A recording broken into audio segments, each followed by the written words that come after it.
Oh yeah, Swarm of Rats. We're live, by the way. So 3 weeks have passed since you entered this dungeon, and Pantalk has just disturbed a nest of giant rats. And Oh yeah. 3 weeks later, And because you're live now, we've been having a perfectly normal conversation this entire time leading up to it. oh yeah, of course. Nothing inappropriate at all. In fact, I'm going to just take a sip of my perfectly legal, perfectly acceptable scotch because alcohol apparently isn't a drug. No. It's just a nice, It's not. healthy thing. Officially. So I know we're gonna start combat, and I'd love to say roll initiative, but I want to remind you guys of some things and go over them because I will forget once combat's over. Like how to play the game? Yeah. So I'm I'd launching rather Tabletop Simulator. Yeah, please launch Tabletop Simulator also. That's another reason why. But anyway, also I don't necessarily want you to remember these things, so I'm telling you now so that hopefully you'll forget before combat's over, and then I can tell you that I told you and I'm not technically lying. So pay attention if you want to do things. So like we discussed the last time, Gary Gygax requires that you actually spend time searching rooms. So entering a room, looking around, and then exiting the room does not count as searching a room. So if you want to find anything of value that's not just laying out on the floor, you have to go into a room and specifically search it. There are a couple of rooms you guys chickened out of. There's this one over here that had the stinky stink when you open the door.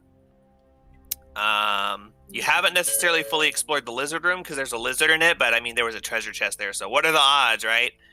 And I don't think you guys ever looted the bandits. Did you ever do anything with the bandits after you defeated them? I don't know. We were kind of Fuck. We searched in the rubble. Yeah, but I don't think you did find that treasure in the rubble. So the bandit was telling you the truth, but I don't think you ever looted them. So remember, it's basically EverQuest, and enemies have loot on them. So you kind of want to say I loot the bodies every time. Gary Gygax is rolling over in his grave right now, going, "Oh my god, I've dedicated my life in this." No. He's sitting in a chair smoking a cigar and drinking a scotch and going, "Ah, yes, suffer." He specifically designs these things to make his players suffer.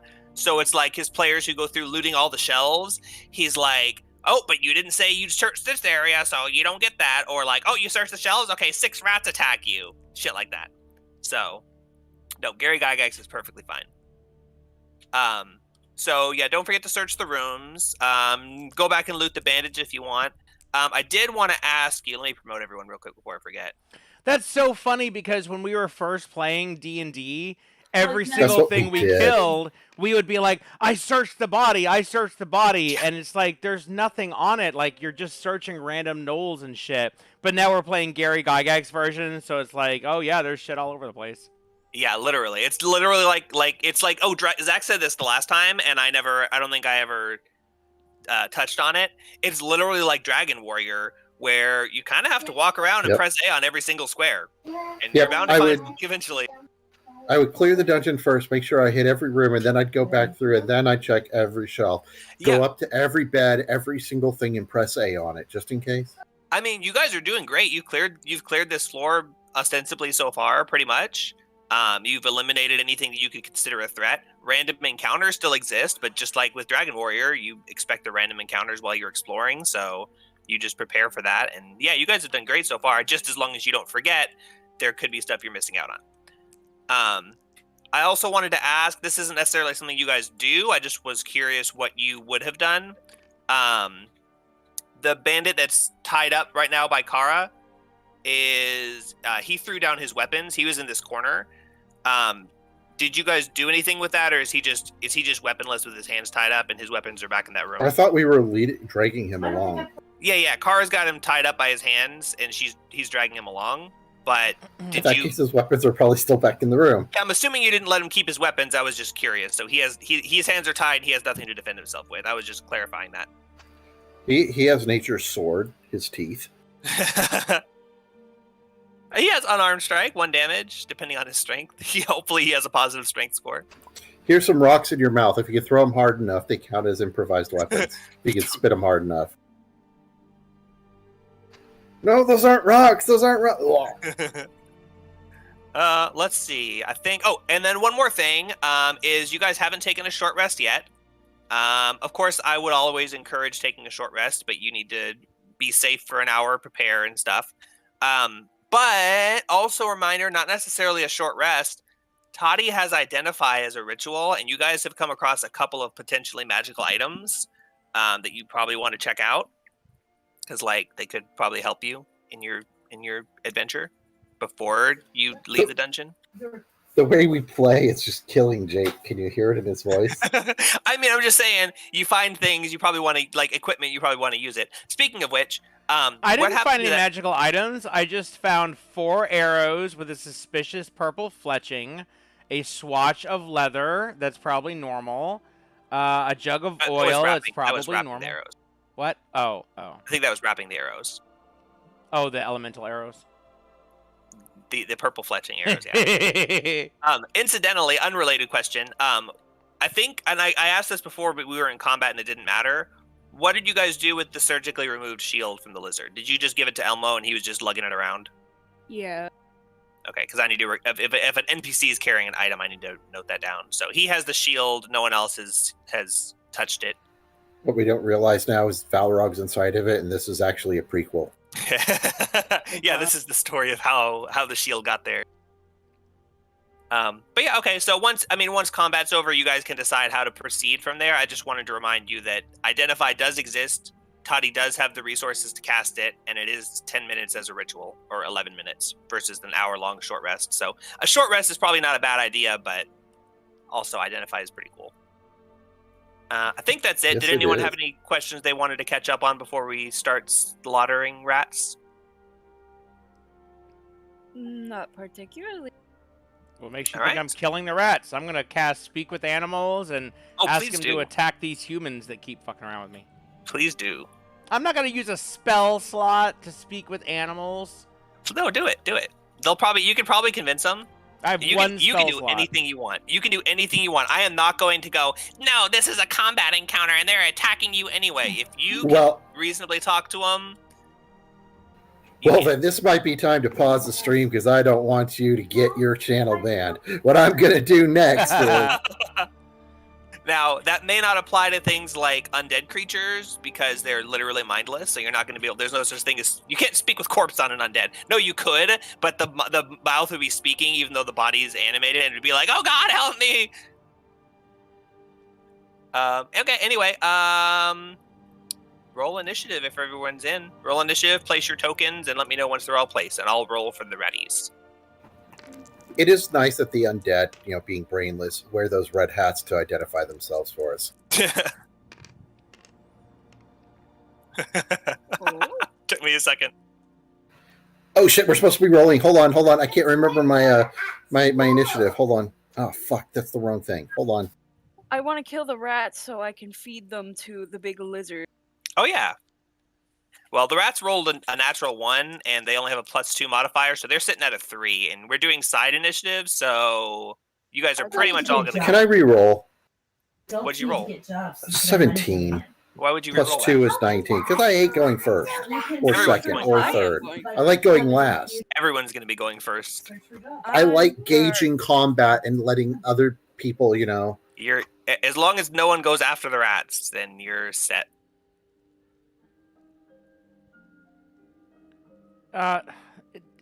Isn't there like a feature that druids get where they can like somehow restore a spell slot on a short rest? It's in Tasha's Cauldron of Everything. No, I don't think so. I'll look it up while you guys roll your initiatives. Nah, whatever. Well, I can save that spell slot for a heal, or I can do something cool with it. I don't need it for attacks. I have 2 free blasts of Guiding Bolt because of my subclass. So, but, I mean, you guys usually like when I heal. Okay, I'm going to roll. No, the optional from Tasha's is you can use Wild Shape to cast Find Familiar. Dumb. Yeah. This is Pantok. 7 plus...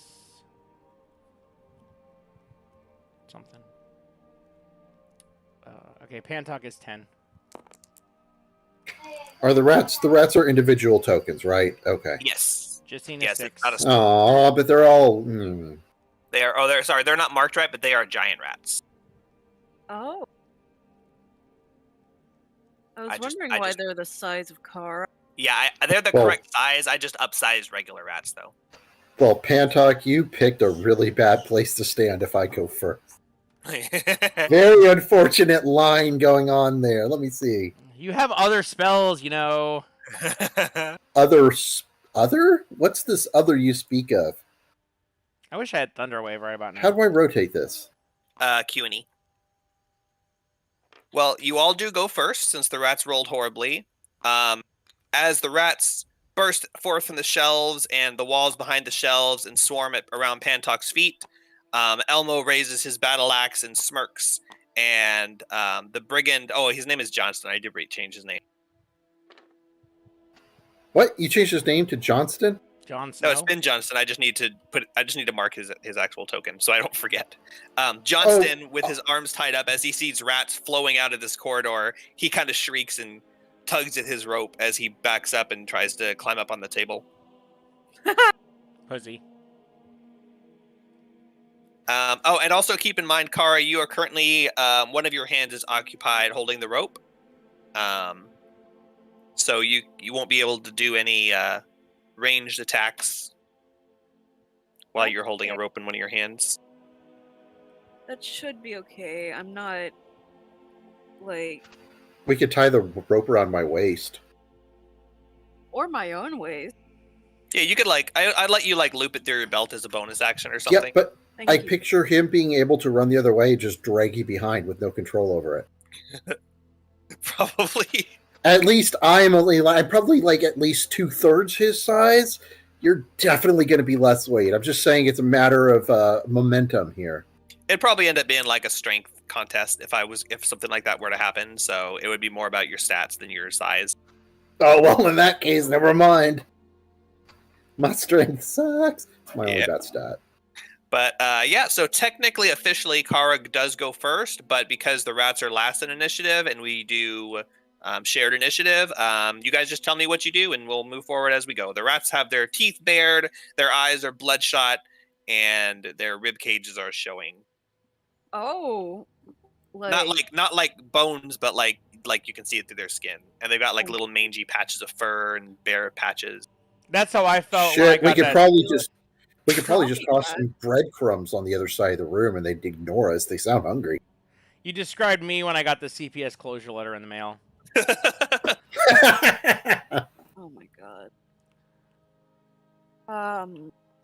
Anyways, I want these rats dead for the reptilian in the other room.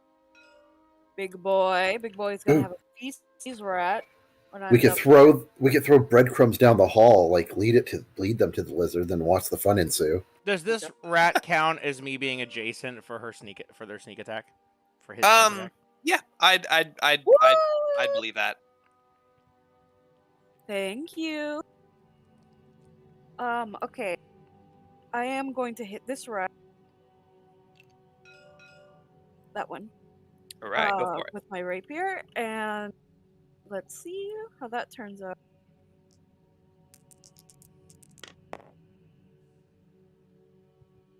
Oh, that was so close. Man, okay, wait. And I believe you have advantage from pack tactics, so you can re-roll it. Oh! If we're counting that square as adjacent, which I'm not necessarily going to continue going forward, but in this instance, I don't care. Alright. Rip. Oh! Damn, okay. So it was a 4 plus what? Plus 6. So that's a 10. 10 does not hit the ratty. You stab at the ground, but it's so small that it just kind of squeaks and hops to the side. It's a little bit too dexterous. Okay, I also want to tie the rope around my belt. You're not getting away, Johnston. Sorry. All right, you tie the rope to your belt with your bonus action and say that to him as you realize you're going to be a little bit limited. And he says, "Well, I'm not coming any closer. Try and make me." Mm-mm. And, I think I am going to move back. Question, is your rope How long are you letting out the rope? Is it 5 feet, or how close are you trying to keep him? Okay, originally I had my rope just like the whole rope, and I would drag him along as we go. But I still want there to be some space with the rope now that I tied it. So I'd say like I have 20 feet of rope that is just lying there, really, for extra space for me to move around and still be okay. Okay, so you're holding the whole loop of rope in your hand, and then when you decide to tie it, you tie it with about 20 feet of leeway, so Yeah. that he can you can move around, he can move around, but you can never be more than 20 feet apart. So he's fine with that. He seems to be. He's just not getting any closer. I see. And we'll say, for simplicity's sake, since we'll just say he's always acting on your turn, until the rope is gone. So yeah, he climbs his ass up on the table. He's like cowering like a little girl up on the table. That's funny. He's like on his knees. All right. Anything else from Kara, and anything else from anyone else who's going next? Nope, I'm gonna end my turn here. Elmo sees the hesitation in the room, and he goes, "Oh, come on, guys, just some rats." And he steps up and swings his battle axe with a chunk as it slams into the ground, and some shards of stone fling out as the rat jumps to the side and squeaks at him. And 1 second, let me open a book. I wrote a thing down, but I need to see the actual detail.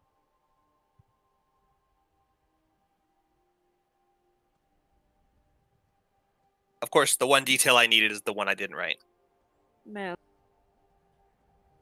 I miss James Hansberger. Yeah, so do I. Rip. Hey, Nick, you don't mind being trapped in that room with those 4 rats by themselves while we take care of these 2, do you? I'm feeling pretty okay. Minor illusion it is. I'm going to put a wall up between us. They're dumb creatures. They're probably not going to realize the wall is fake. Yeah, they'll just focus all their attacks on one. Nick's the tank! Yay! The wrong character. Yeah, Nick is the tank, but not Justina, not Pantok. Justina has 18 hit points, Pantok has 11. Zach, this is way less funny when I'm not stoned. Stop it. As the battle axe clings off the ground with some shattering rubble flinging, he goes, "I meant to do that," and then swings it to the side towards the other rat, and it swings straight over Kara's head. It's like woof, and misses, and he's like, "See, that's how you don't do it. All right, your turn. I wanted to save some of them for you." And he looks around at everyone else. All right, I'm going to go next. And, God, see, it's so tempting to be an asshole. This is the type of shit I would do in real life if I had magic. I would put up that little wall just to watch Nick go, fuck! If you want, since we can take our turns in any order because we're grouped in initiative, Pantok could do something else first. Like he could teleport out of the way, but he's only got 1 teleport left. If you're just going to take your whole turn, you could disengage and move out of the way. Well, if you're just trying to get out. I was going to say, if you want to get out of the room, if that's what you're going to do, then yeah, I would totally put up a fake wall there just because it might separate the rats and let us fight 2 at a time. I mean, rats are really weak, so I'm not worried too much, but Pantok is terrified of rats. These are ROUSs. I'm just saying, I was just giving the option. I don't care. I'm just as happy you standing there while I go over and, Tasha's caustic brew straight through the room. I'm just saying. Oh, by the way, Pantok has totally run out of pipeweed, so he's like really on edge. Just adding that. But no, you can go ahead, do whatever you want for your turn. Okay, well, in that case, I'm just going to toll the dead on that one there. All right. Do you want Pantok to do his combo on it? I don't know. I was trying to give you a chance to get out of the room because I know me personally, I would not be too happy standing in the middle of that many large enemies, like separated by a wall from healers and everybody else. Well, okay, so Mind Sliver, if it hits, it gives them disadvantage on their next saving Yeah. throw, and Toll the Dead is a saving throw. Also, Toll the Dead does more damage if they're damaged first. So if Mind Sliver connects, it's going to boost your Toll the Dead. And since we can do it in any order, if you want, he could combo that. It does not matter.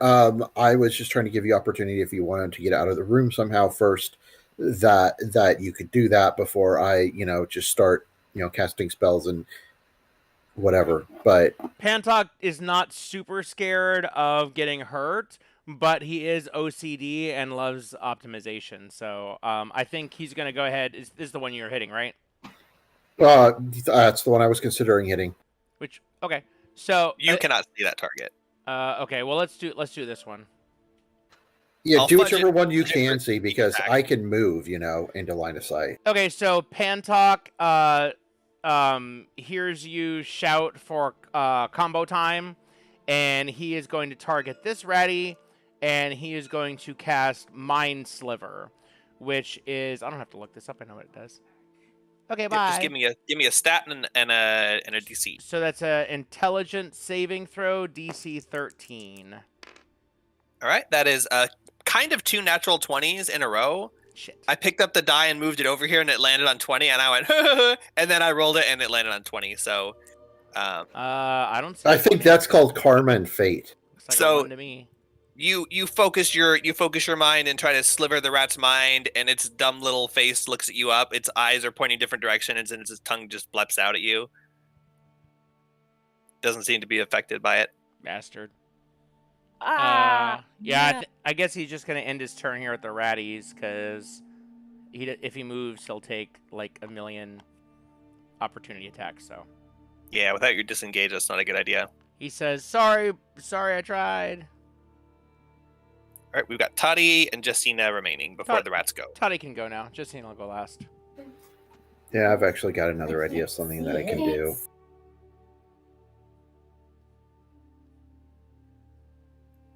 All right, go for it. Justina runs up and slashes I'm- this rat I was rereading my spell to make sure I use it right.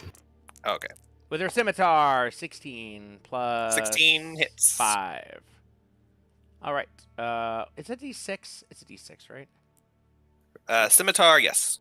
The clangor of all the metal weapons hitting the ground around you focuses your attention, and you swing up, and your blade connects with a sickening chunk sound. 7 and damage. 7 slashing.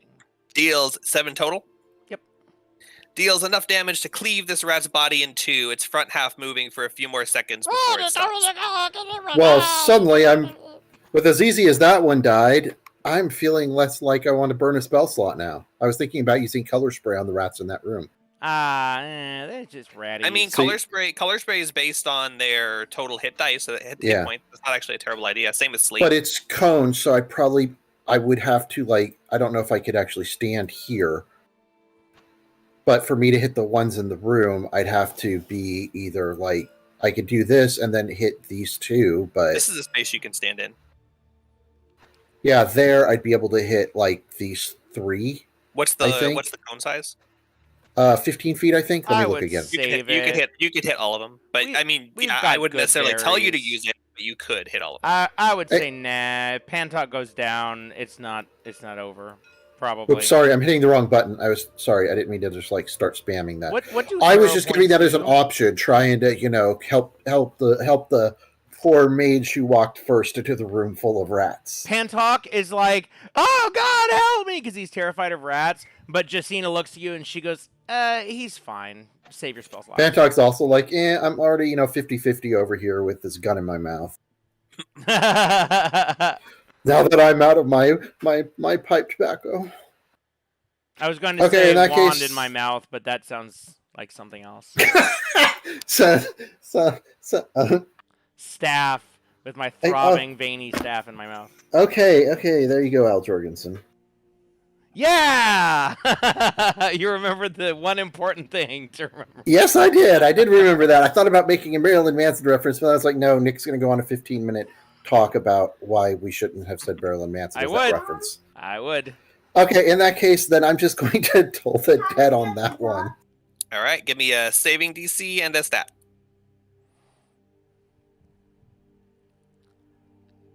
I believe it was 14 and hold on. Or it may be something that you can click the dog. I don't know.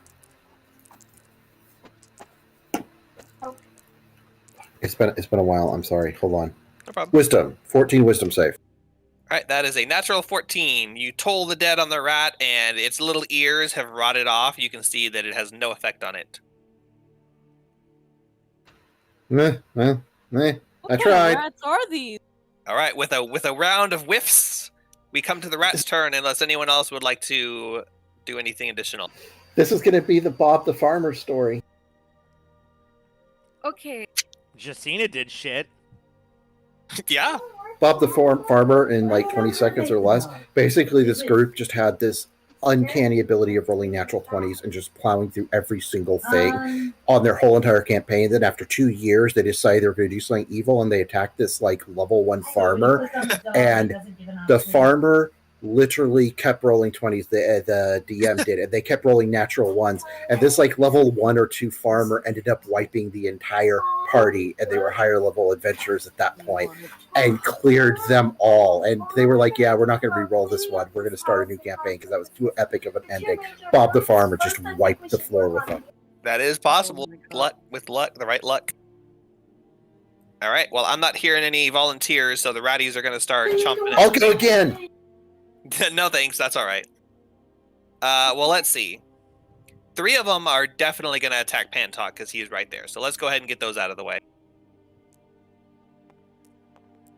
Not scared. Little scared.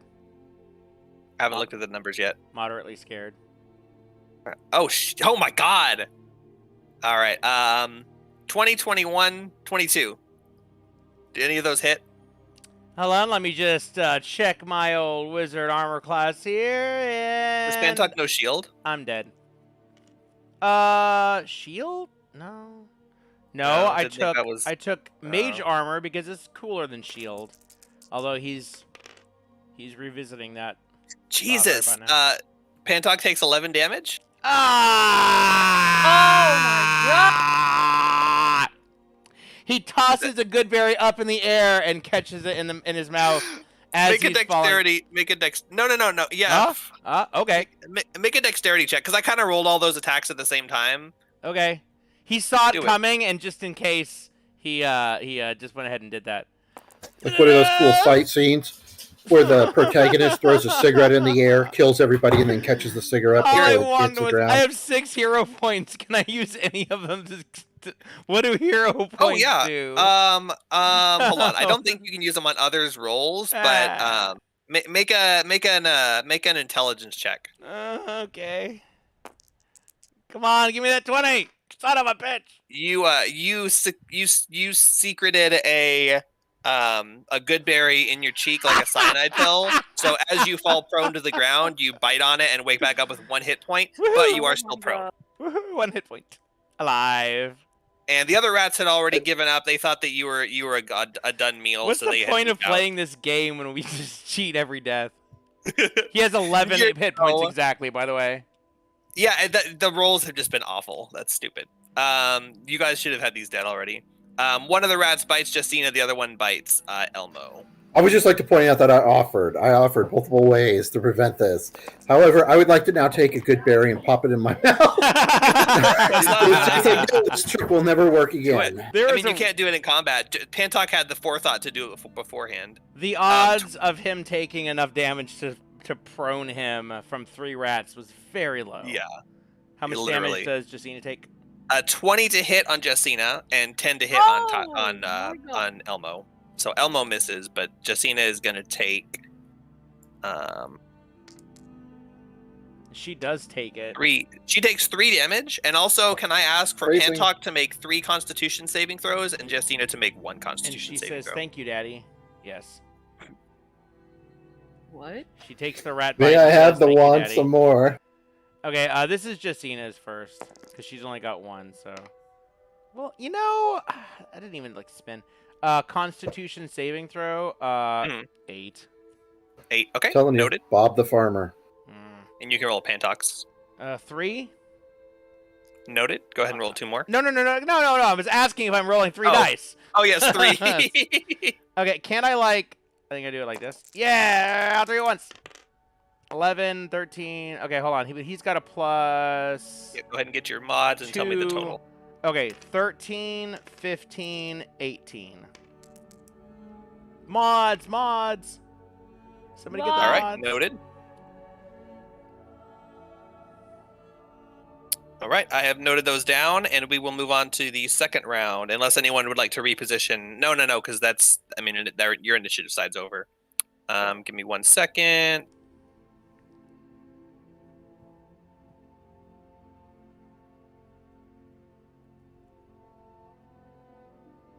All right, I'm flipping over the tokens. We're resetting initiative. And at this moment, Pantok, as your eyes snap back open from the goodberry juices in your saliva, you hear the chittering sounds of 2 more rats as they crawl from the hole behind the shelves. It seems as though the swarm is never ending. Sigh. And it's your guys' turn. Okay. Pantog is going to take the disengage action. And 5, 10, 15, 20, 25? And he's gonna tell Joban to get the hell in there. Joban. Oh yeah, have Joban make 2 attacks once he gets in there, because you totally forgot about that the first round. I don't think that's fair. He forgot about Joban, so Joban didn't make the attacks. Okay. Okay, Joban's making an attack now. Yeah! Joban McCrary! I bet he's dead now. Do you think he's dead? That will hit, and roll some damage. 1d6 plus floor bludgeoning. 7. Joban runs up as he sees his fallen master limping forward carefully, and he runs forward and shouts, "Joban!" as a big earthly fist punches into the ground, leaving nothing but guts and a small crater where the rat used to be. Splat. Bye, rat. Pantok says, "Thank you, Joban!" And Joban looks over and gives an earthy thumbs up and goes, "Joban McCrary." What if Jodan McCrary is watching this stream one day and it's like, "Hey, that's where would he be watching it from? Hell? There's so many reasons he wouldn't be watching this stream. He's got to be dead. Don't you think every adult that we knew 20 years ago is dead? That's how it works, right? Okay, the ones that were already in their late 70s at the time, yes. Although you know who's not dead? Jane's parents? No.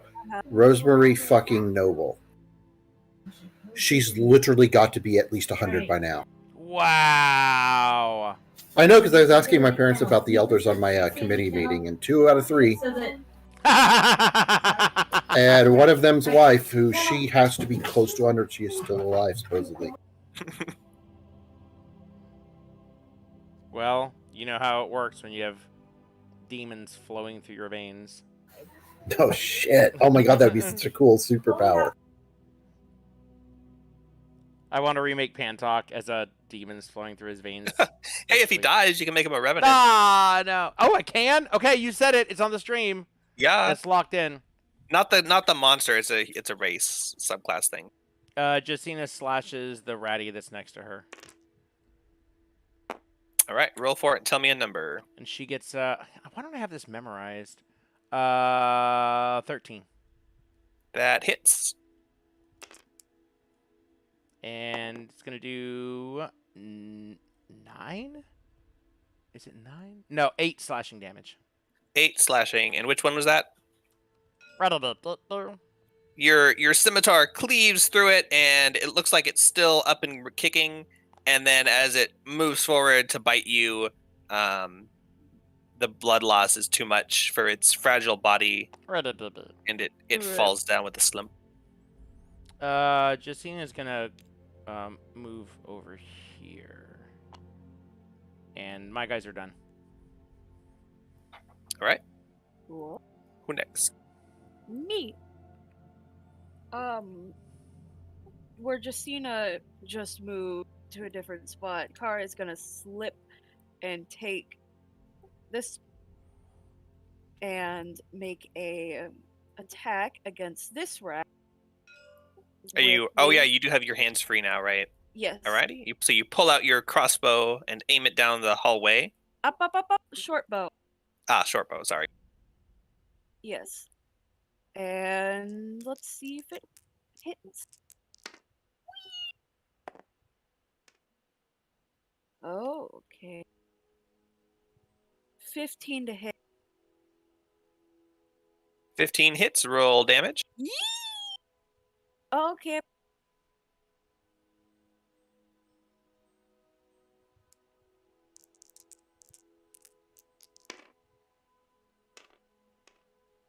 Oh wow, okay. Look. Hee hee. Nice. So that's 10 damage. Your arrow blows through it and knocks it up against this wall where it sticks to the Oh wall, my god. dead. Nice. Okay. See, this is what it was supposed to be like on the first round before Pantok got fucking downed. It's like That's Willard. great. If anyone here's seen that movie. Oh, I need to watch that movie again. What movie? Willow, Willard? have you not seen Willard? Will. I have not. I know what you're Oh. talking about, though. You need to see that movie. The original and the Yeah. remake. Nope. Haven't seen. It's pretty cool. It's about rats. Okay, long story short, boy finds rat, falls in love with rat. Rat kills Not like and that. eats all of his enemies.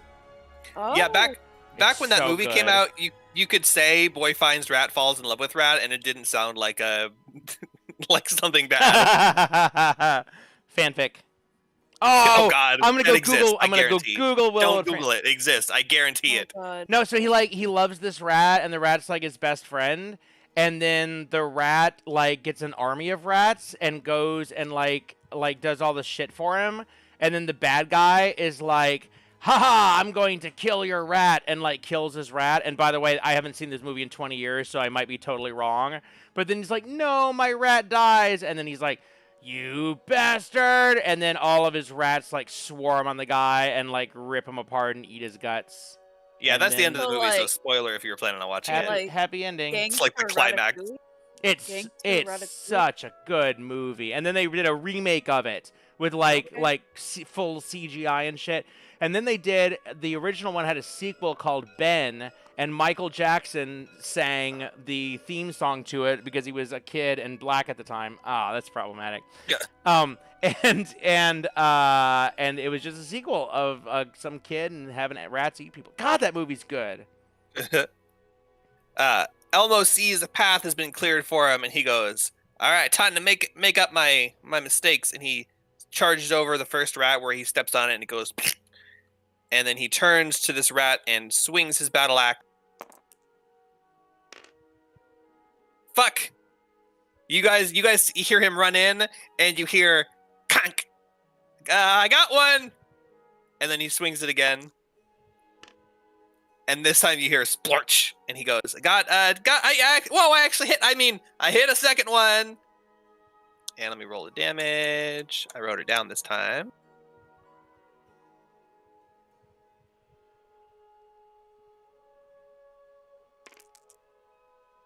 Splorch, and that rat is vaporized.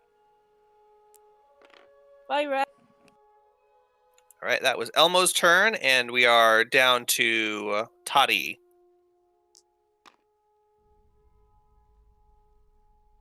Toddy there? Buddy. Yeah, I'm sorry. My dog, we just let her in and she jumped up and knocked my headset off. Hold on. Oh, shit. No problem. I was just making sure. And I was trying to clean my glasses off too because she licked my glasses and so now they're gross. I feel like a girl in a very unfortunate movie. Unfortunate. For me, because that's not the center of where I want to be. If you were the girl, you might. Or, well, no, never mind. I'm done. Okay, if I was a girl, probably, but I'm not. So, all right, sorry. Yes, I move up here and I want to Toll the Dead on that one. I'm sipping All on right. scotch and my filters are off. You thought other version of Nick was bad. 14 wisdom. That is a wisdom, you say? Wisdom, I say. Yes. Yeah. No, it was like a bunch of stuff happened at once, and you're like, Toddy. It's like, my glasses are off. I'm trying to, and then she knocks my headset off, and I'm like, ah! Yeah, we did everyone else, and then came to you. And that is a Giggity. hit, so roll some damage. It is Giggity? not damaged yet, so you're rolling your base damage. Did everyone else and then came to you. That's what you said. Giggity. Shit, I can't Is- remember what the damage on. I is think it's Giggity's- 1d8, but let me look. Is giggity still a thing? I don't think people do giggity anymore. No, but you can still I do. say it. Even Do phrasing. you know what is I mean outdated. by it? Is just I said, okay. Well, what is cool with the cool kids now? Willow? Why are you looking at me? I'm uncultured. Yeah, but you're the only Gen Z here. Millennial, and Xennial. Who's the X? Zach. You? What Oh. are your... I am not. I am a millennial. Fuck you. I do not like the implication. I'm gonna Google millennial. Ooh, 8 damage. Okay. What did you guys I am say? on the cusp between Gen X and millennial. I am a Zennial. What is the technically. new giggity? Okay, define giggity. Like, Okay, when we were kids, it was schwing, or something like that.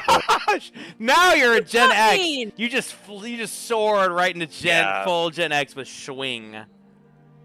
What the hell is that supposed to mean? Giggity Okay. is when someone says a sexual innuendo and you want to point it out but don't want to Or be explicit. like that's what she said. Yeah. That's the timeless one. Everyone What's knows the that. modern day one? Trust me, that one is way more than timed out, but I still say it sometimes.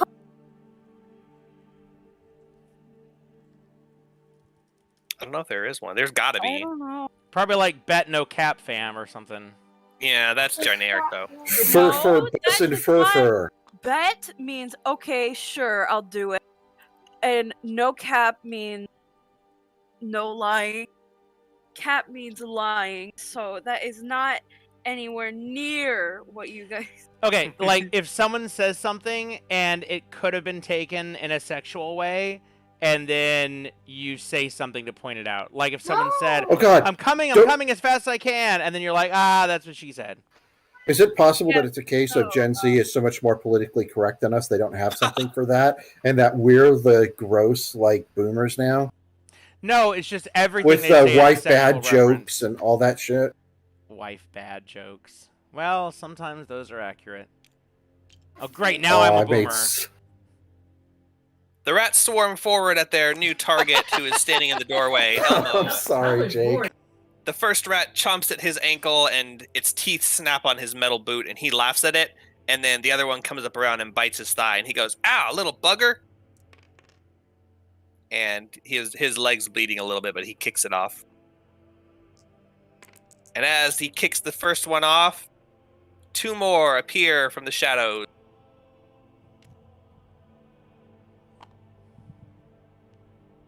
Continuing to swarm as they push past each other to get the fresh meat that is before them. And he goes, giggity, or that's what she said, I think are both good. Back the top of initiative. 5 active. But not phrasing. I sins. can't do phrasing. Phrasing is good too, but that's like, that's a specific, it's only people who watch that show. 'Cause I did phrasing a whole bunch earlier.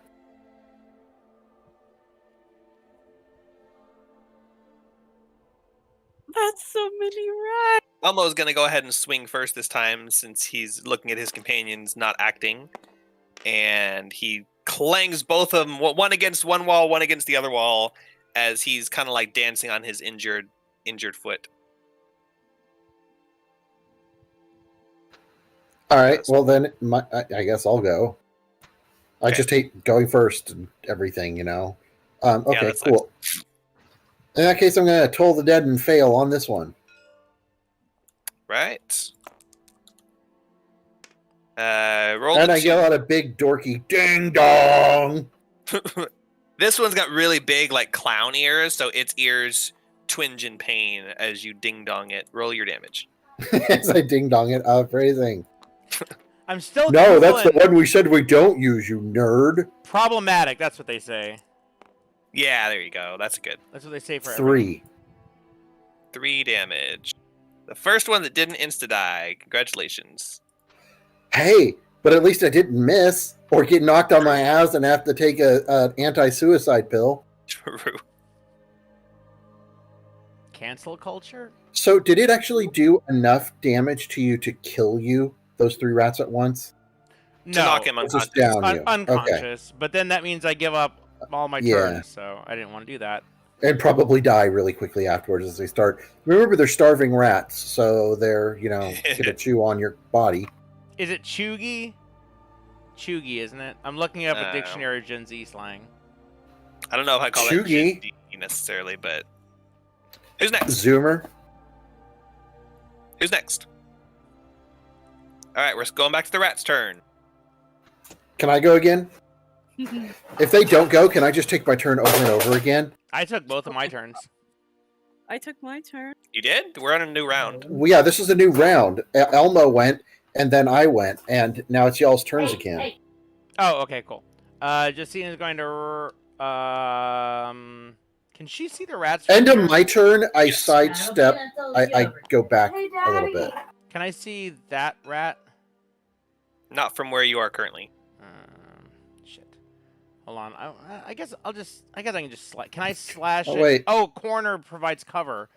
Yeah. Wait, can I actually step away from it, and Yes. is that You okay? are So all I, acting on the same turn because the rats have the lowest initiative, so you can all I- move at any point during this entire thing. yeah, I know, but I can't remember the rules about being catty corner to one in opportunity attacks. Were you adjacent to it?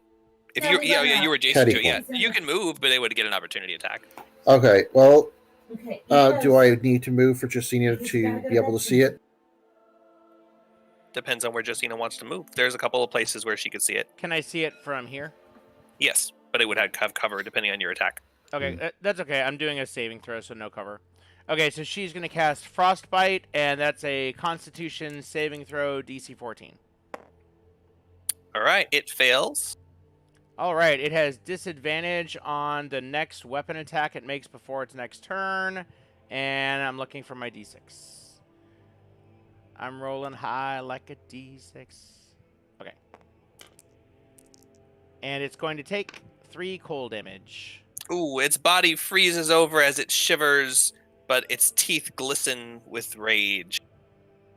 And it holds on only by the rage alone. Next. One creature you can see within range. Okay, Pantok. God. Can Pantok squeeze like over here to see the rat? Yes, that's a 5-foot square. Okay, cool. And then he's going to cast Mind Sliver, which is a DC 13 intelligence save. All right, and that is a failure. You're casting on the same one? Yep. It dies. 3 damage. All right. And we have, I believe, just Kara left for this round. Up, up, up, up. It's kind of hard to squeeze in there. Oh, here. Here you go. And Wait, what's the phrase we're using now? It's going. I'm still looking it up. All right, I'm gonna Shh. swish. Vibe check. Catch these hands. Vibe check is checking for your vibe. Catch these hands is fight me 1v1 me. That's nice. Sus. Yeah, even I knew that. Sus would work. I think Oh, sus yeah, would work. sus That would works. work. Sus. That's perfect. You got it. It's close enough. Okay, I would like to shoot That's a bit at sus. this rat. All right, the one in the corner. Yep. All right. Let's see. Sus, really? That just doesn't have the same like innuendo to me. It is. Trust me. It's more like, it's not like, haha, you said a sexual thing. It's more like, you just said a sexual thing? It's sus? Suspicious? Yeah. Yeah, because most of the accidental sexual things are like furry or gay things. So it's not like, ha ha ha, you said something accidentally sexual. It's more like, that's kind of sus that you said that. So it's kind of it's a different feel, but that's language evolves for the needs. I was just saying, That's a miss. whatever. All right, is Okay. that the end of the round? Yes. All right, we are back to the top of the initiative, and Can you guess what happens first? You ask which one of us wants to go? No, 2 more rats appear.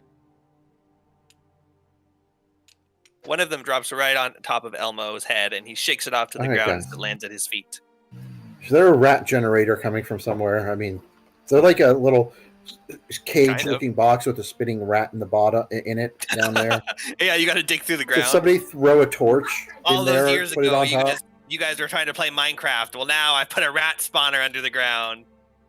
Hope you brought your pick. Are you kidding? I'm unemployed. I played Minecraft last week. All right, Elmo will go ahead and go first since he just had a rat drop on top of him, and he's going to hit that rat for some damage. 1 second.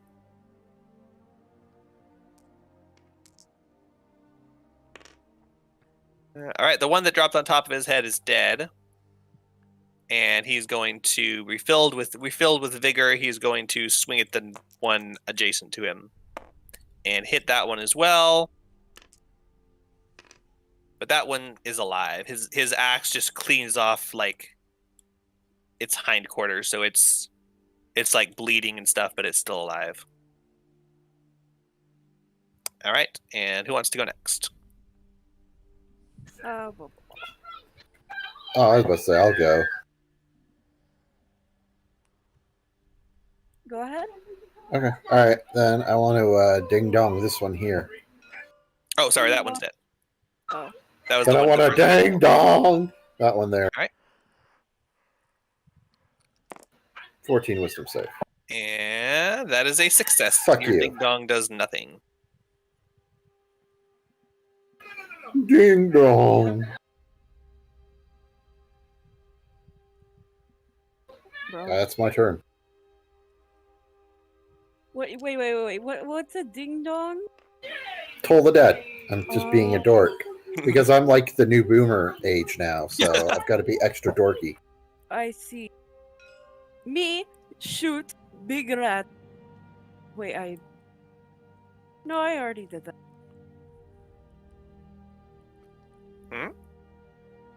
I already went this round, didn't I? Oh yeah, yeah, I think so. You were one of the only ones who went, or was that the end Okay. of last round? It was the end of last round. You can go again. Okay.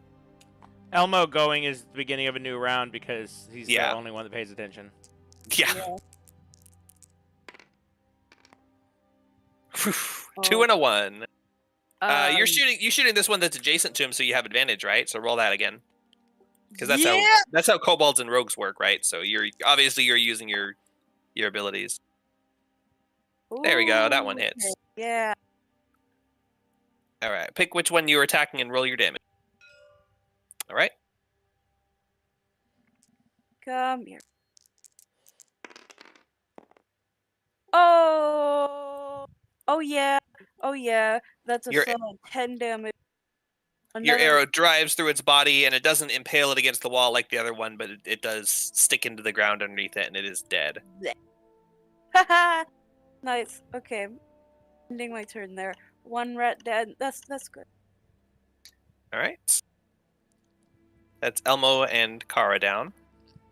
Okay, Pantok shouts for Joban to get in there and smash some stuff up. And I think he can get on this square without provoking opportunities. Yeah, there's nothing in that square. He's going to attack that ready. All right. And that's it. Oh, come on! Whiff. Ka-chunk! Slams into the ground. Rubble flying everywhere. Joban. I can't see any rats from where I am, right?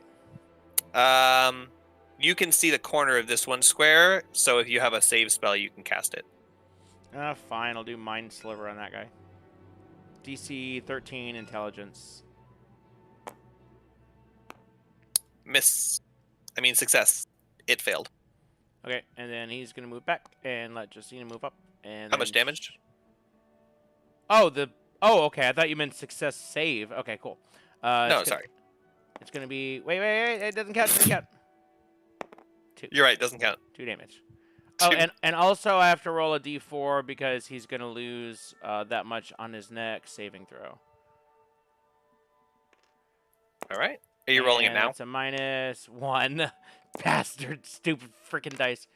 So -1 on his next saving throw, and then he's going to swap places with Jacina, and then she's going to cast Frostbite on the same one. All right. DC 14, Constitution, -1. That is a success. So how much damage does it deal? D6. Thank God. It 5 dies damage. exactly. Hooray! So I don't have to keep track of it. The rat corpses are piling up around you as they keep swarming from the walls. The stench fills your nostrils with filth and rotting flesh. And I think we're on Toddy and Pantok. Pantok cast Mind Sliver. Oh, right. We're Toddy then. All right. In that case, I'm going Toll the Dead. That one probably has cover, so I'm going to do that one. All right. 14 wisdom. Oh, for a save, you said cover, so I was thinking save spells don't do cover. Oh, okay. Well, Only- I'll it's only attack I'll just do rolls. that one anyways. Yeah, that's still fine. I was just making sure. That is you said wisdom. That is a failure to the save. So roll your damage. Oh my god, I've almost forgotten what it's like to roll damage.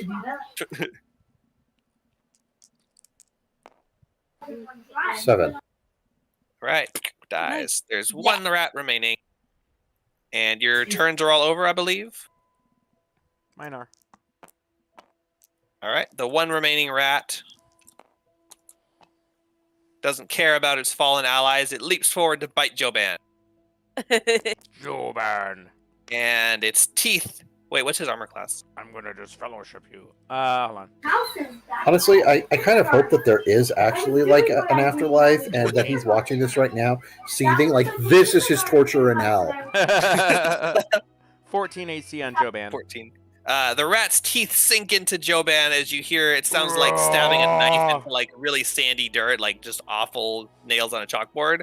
But it does tear off a chunk of his stone as it deals Arg, my stones. 3 points of Sus. damage to Joban. No. And you see little drips of filthy, murky red rat blood dripping out of his wound, if you want to call it that. He's 8 out of 16 hit points now. Half, that's not terrible.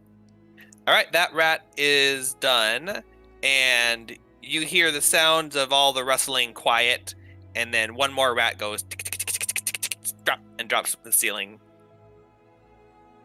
And we are one more round, hopefully. One more round? I mean, there's only 2 rats. Suddenly 70 bajillion more rats appear. Joban Almost. swings at the guy, at the ready rat that just dropped down. Yeah, do it. Elmo runs up to help him. 9 plus 5. 14. Hits. Roll damage. And Elmo's going to rake his attack on the other one. D6. 1d6 plus 4. 8 damage. Splat! He crushes the one that just dropped to the ground. And Elmo, not wanting to be one up, connects with his battle axe and clips the tail of the last one, but it's still alive. And he's gonna go, there's one more if anyone else wants to help finish him off, and he steps to the side. Rat. Okay. I would like to. I don't think. No, I can't shoot him from here. You can. Eh? It would have cover, but you're. I mean, you can. Yeah. It would have cover from where you are. You'd have to move in to at least here. All right. Or Well, I mean, you can shoot it, but it have +2 to the armor class. But you roll with advantage, so you'll probably hit. all right. I'll just do it from here. Well, okay. No, I can just move up and hit it with my rapier instead of having to deal with Oh, that. yeah. So that's what I'm gonna do. Ha! You will be great lizard food. And I try to smack it with my rapier. Ooh, yeah. Oh, yeah. Oh, yeah. Nice. Oh, yeah. Oh, yeah. Roll the Oh, yeah. damage. Yep.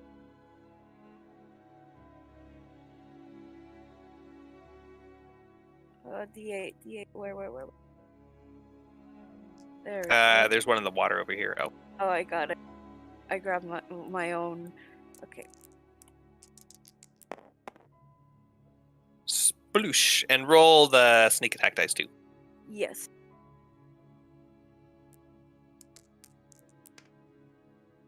All right, you run up, you jump over nimbly past all the rat corpses and dive down on it with your rapier, stabbing it straight through the head as it goes "Gah!" and gurgles one final breath.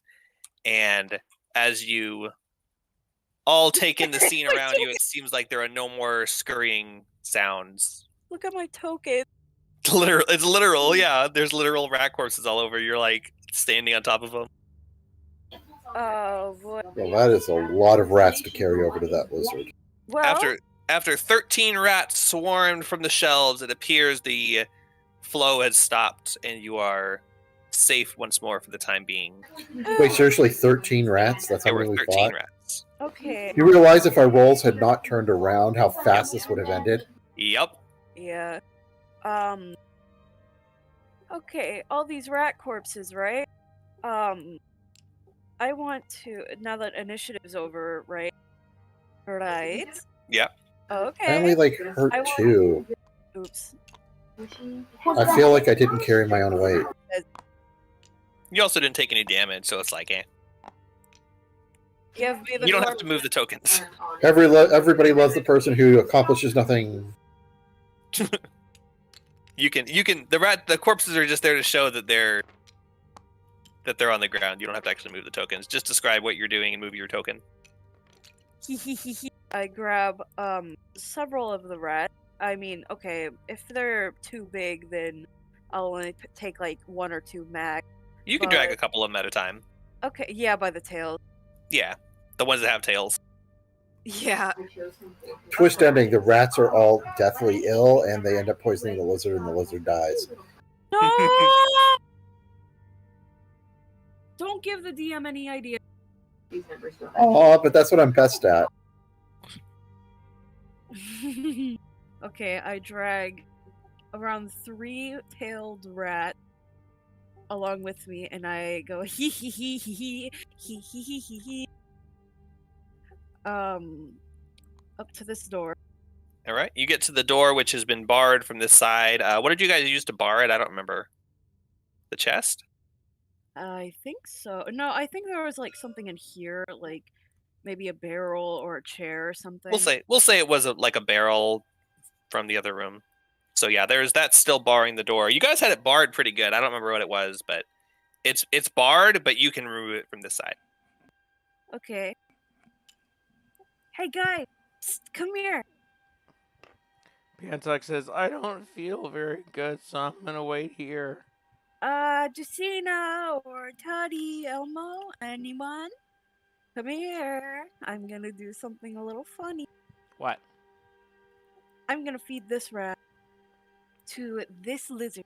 Go And for it. hopefully Maybe he you will can like Wait, it. why is the room blacked out again? Does nobody The door's else find that? closed. You guys haven't seen inside. Okay. Oh, fuck. Oh dear. I unbar the door and then quickly I open the door, toss in my little rats. Dead rats. And I peek inside.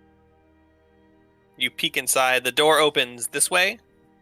So you peek inside and you see that side of the room, and you don't see anything over there where you toss the rats. They get tossed a little bit inside, and there's nothing in this section of the room. Do you shut the door or do you leave it open? Can I look over here? If you want to open the door more and peek in, is that what you're doing? Yes. I just You- want to see.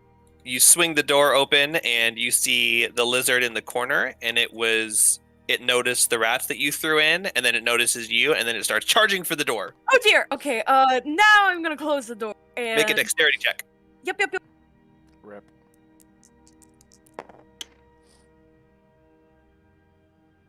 Oh.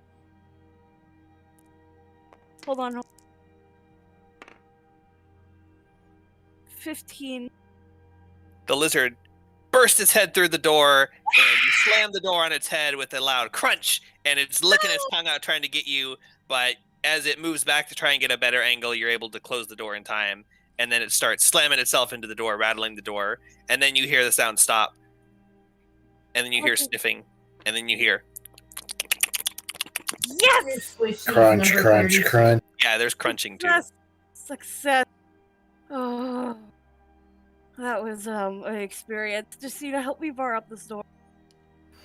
We'll have to check on the lizard later to make sure he's doing okay. You know, we have to monitor this lizard patient. Ah. Lizard bud. Okay. Amanda just went, "Oh my god, I've got to put my earbuds back in. That was so bad."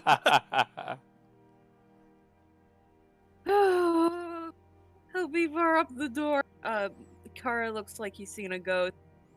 Okay, He didn't- Justina grants advantage as she helps you try to bar up the door. Yeah, what are you using to bar up the door? Just the barrel again? Yes. It's like a big empty barrel, but it's really heavy, so it was kind of enough to keep the door from bursting open. So we'll go ahead and move this one over here. I'll copy this one because this one's different.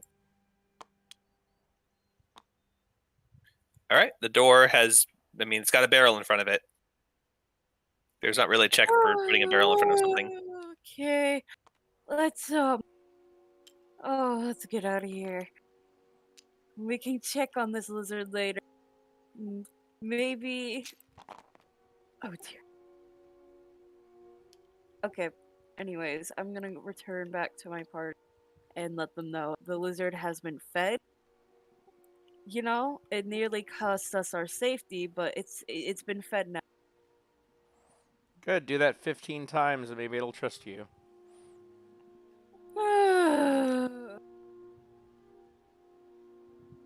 Maybe. Okay, so Pantok would like to take a short rest because he has 1 hit point. I wouldn't say no to that.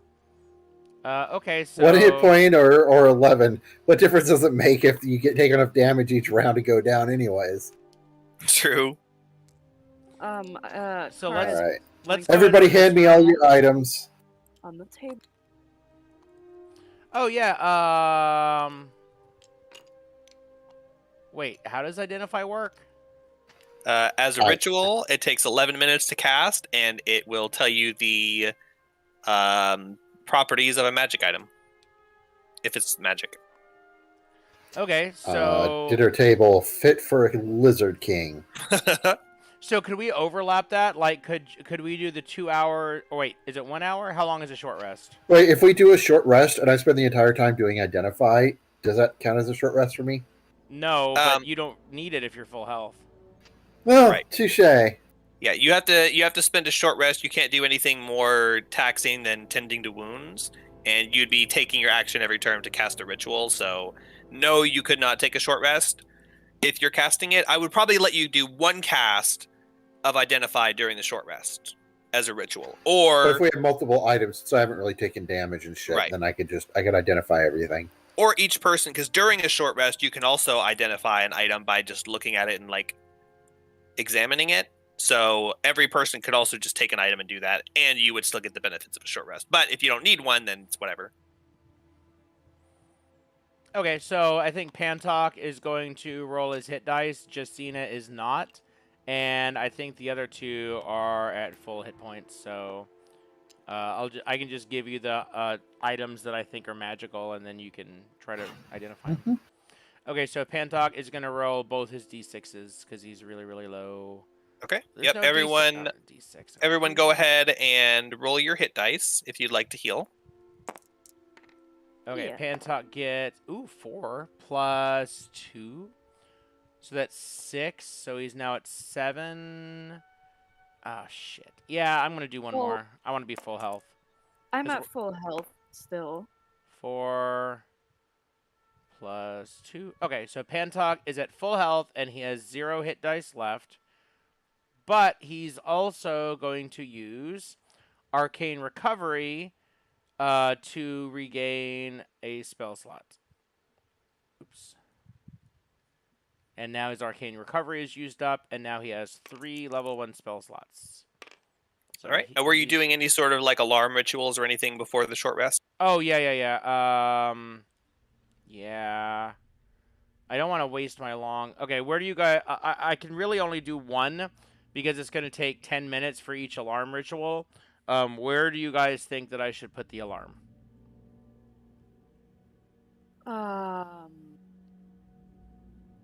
I mean, right here probably doesn't help a lot. Like, I would think we should either put it, like, here, or here, or here, or here. What do you think?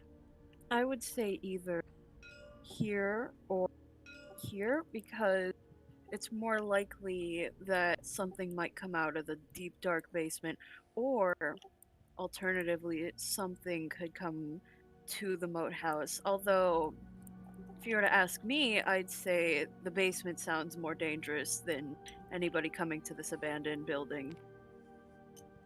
I'm worried about those bandits coming back, and we can see them out of these arrow slits. So I would say There's also a big root rubble thing here that's just open to the air. Yeah, but we can see stuff coming. So if things were coming in the... Like, we can kind of keep watch. But sus. Yeah, there you go. But this door is closed, so I'm going to put the alarm right here if you want to put a token or something. So if anything... Where is it? Right here.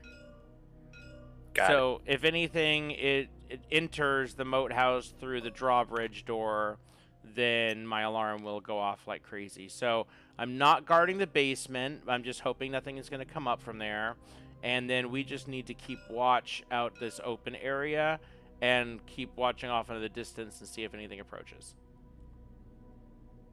All right. So let's see. An area within range that is no larger than a 20-foot cube. So you've got these 20 feet. And if a tiny or larger creature touches or enters the area, are you doing a mental alarm?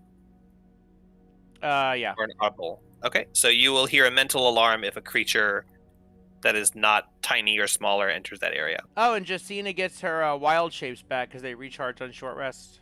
She sure does. So and that's really good. was Toddy using Arcane Recovery, or did you already use it before? It says that I've already used it, but I can't remember. I'm wondering if I forgot to, Yeah, I don't think you guys have had a short rest since you left town. So go ahead and if you want to use it, you can use it, and then mark it. Yeah, see, but I don't want to end up cheating on it either. I just can't imagine that it was still. I think it might have been like a Control-Z situation when I accidentally erased my minor conjuration. You definitely haven't used it. You definitely haven't used it since the last time you've taken a long rest. So you do have it, okay, but you won't have it again. Well, I've only got 1 spell slot left anyway, so I might as well go ahead and use it then. Yeah, you probably want to use it. So I will use it then. Now we know I've used it. Yes. All right. So you restore. Actually, Justina's gonna go ahead and roll a hit dice too because we're probably not doing another short rest, and she might as well be maxed out. So I'm gonna go ahead and do that. So she's back. Recover. She's at full. Where's Arcane Recovery? I want to tell you how many spell points you recover. Oh shit! That's right. We're switching to the new system. I mean, it won't matter till you guys level up. I just want to say it for fun. Oh, okay, good. Equal to or less than half of your wizard level, rounded up. So 1 spell slot, which equals 2 spell points. Toddy regains 2 spell points from her meditation. Pantok regains some hit points. Elmo is not going to... I mean, I'm not going to tell you what he's doing or not. And you guys take a rest. While you guys are resting, Johnston is attempting to talk to someone. He first tries to talk to Kara. Is Kara going to respond to him? He'll be like, "Hey, psst, can I talk to you like over here?"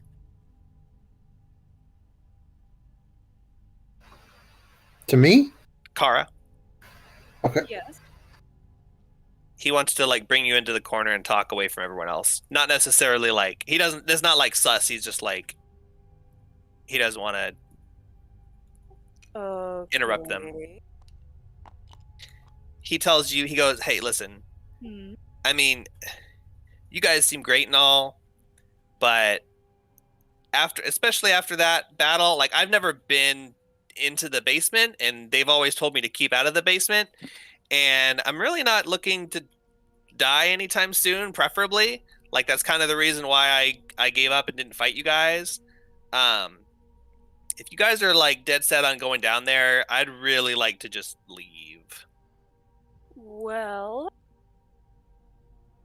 I mean, no, I don't think it would be harmful to just let you go and go lead a new life and such, but I would have to hear what they think.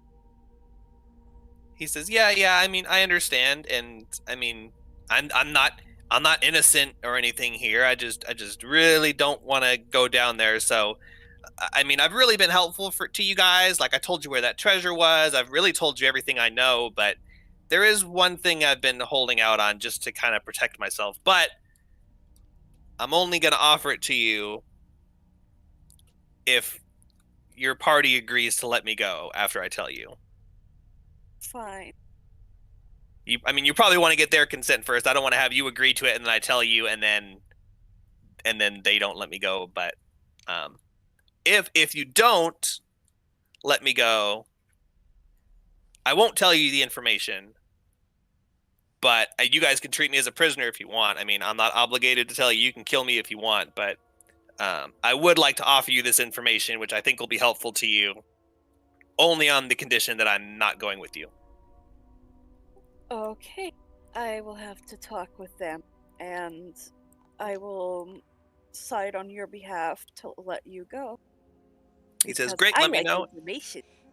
And if it doesn't work out, then I mean I'm fine with. I mean I'm your prisoner. You do with me whatever you want. But I mean you guys have been cool to me so far, so I'd really like to give you this information and help you. But I need to help myself too. And It's a good thing Toddy didn't hear that because the look on her face would make him think twice about phrasing it that way. I mean, about sussing it that way. Guys. Car does a little hop to try to get people's attention. Everyone, party, friends, What's up? gather around. We're doing a group meeting up? now. Bantuck says, "Okay, but I don't feel very good." You can go back to healing and resting, and momentarily, I just need you guys to hear about them. After all, you're just going to side with whatever Justina says to do, anyways. No, I'm my own person. Justina shakes her head. No.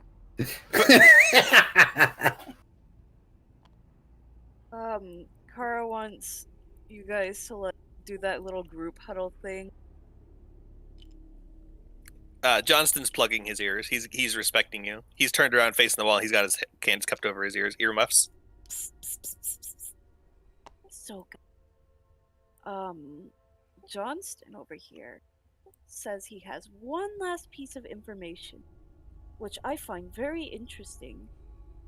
But he does not want to go down into the basement, and says if we let him go, he will give us that piece of information. And no hard feelings to us if he goes. Also, I feel like I'm missing out on one thing, but No, that was it. Okay, gotcha. I feel like if we let him go, he might just come back with his buddies. That's always a possibility. Also, I prefer to have somebody that I can guilt-free trip if I have to run for my life. We could cut his hamstrings. That way he has to crawl. That's actually only slightly darker than what I was thinking we should do. You guys are morally gray as hell, But Gray, I am so happy that you think that my moral area is that light. No, like 50 Shades of Grey. Yeah. Just keep in mind as you're discussing this, you guys don't have to like immediately decide. Like he's a person, you can discuss these. If you have concerns, you can discuss those with him also. I after honestly you think we should find out discuss. the info first, guys. Justina says that she doesn't really feel like dragging a prisoner through basements, and that one extra bandit is not.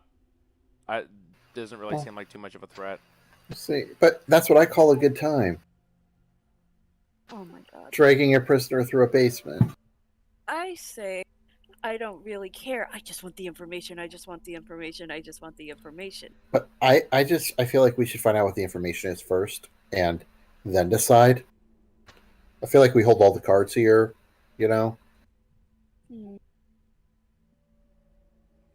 Well, I mean, I already asked that, and he was like, "You guys let me go first, then I'll give it to you and go."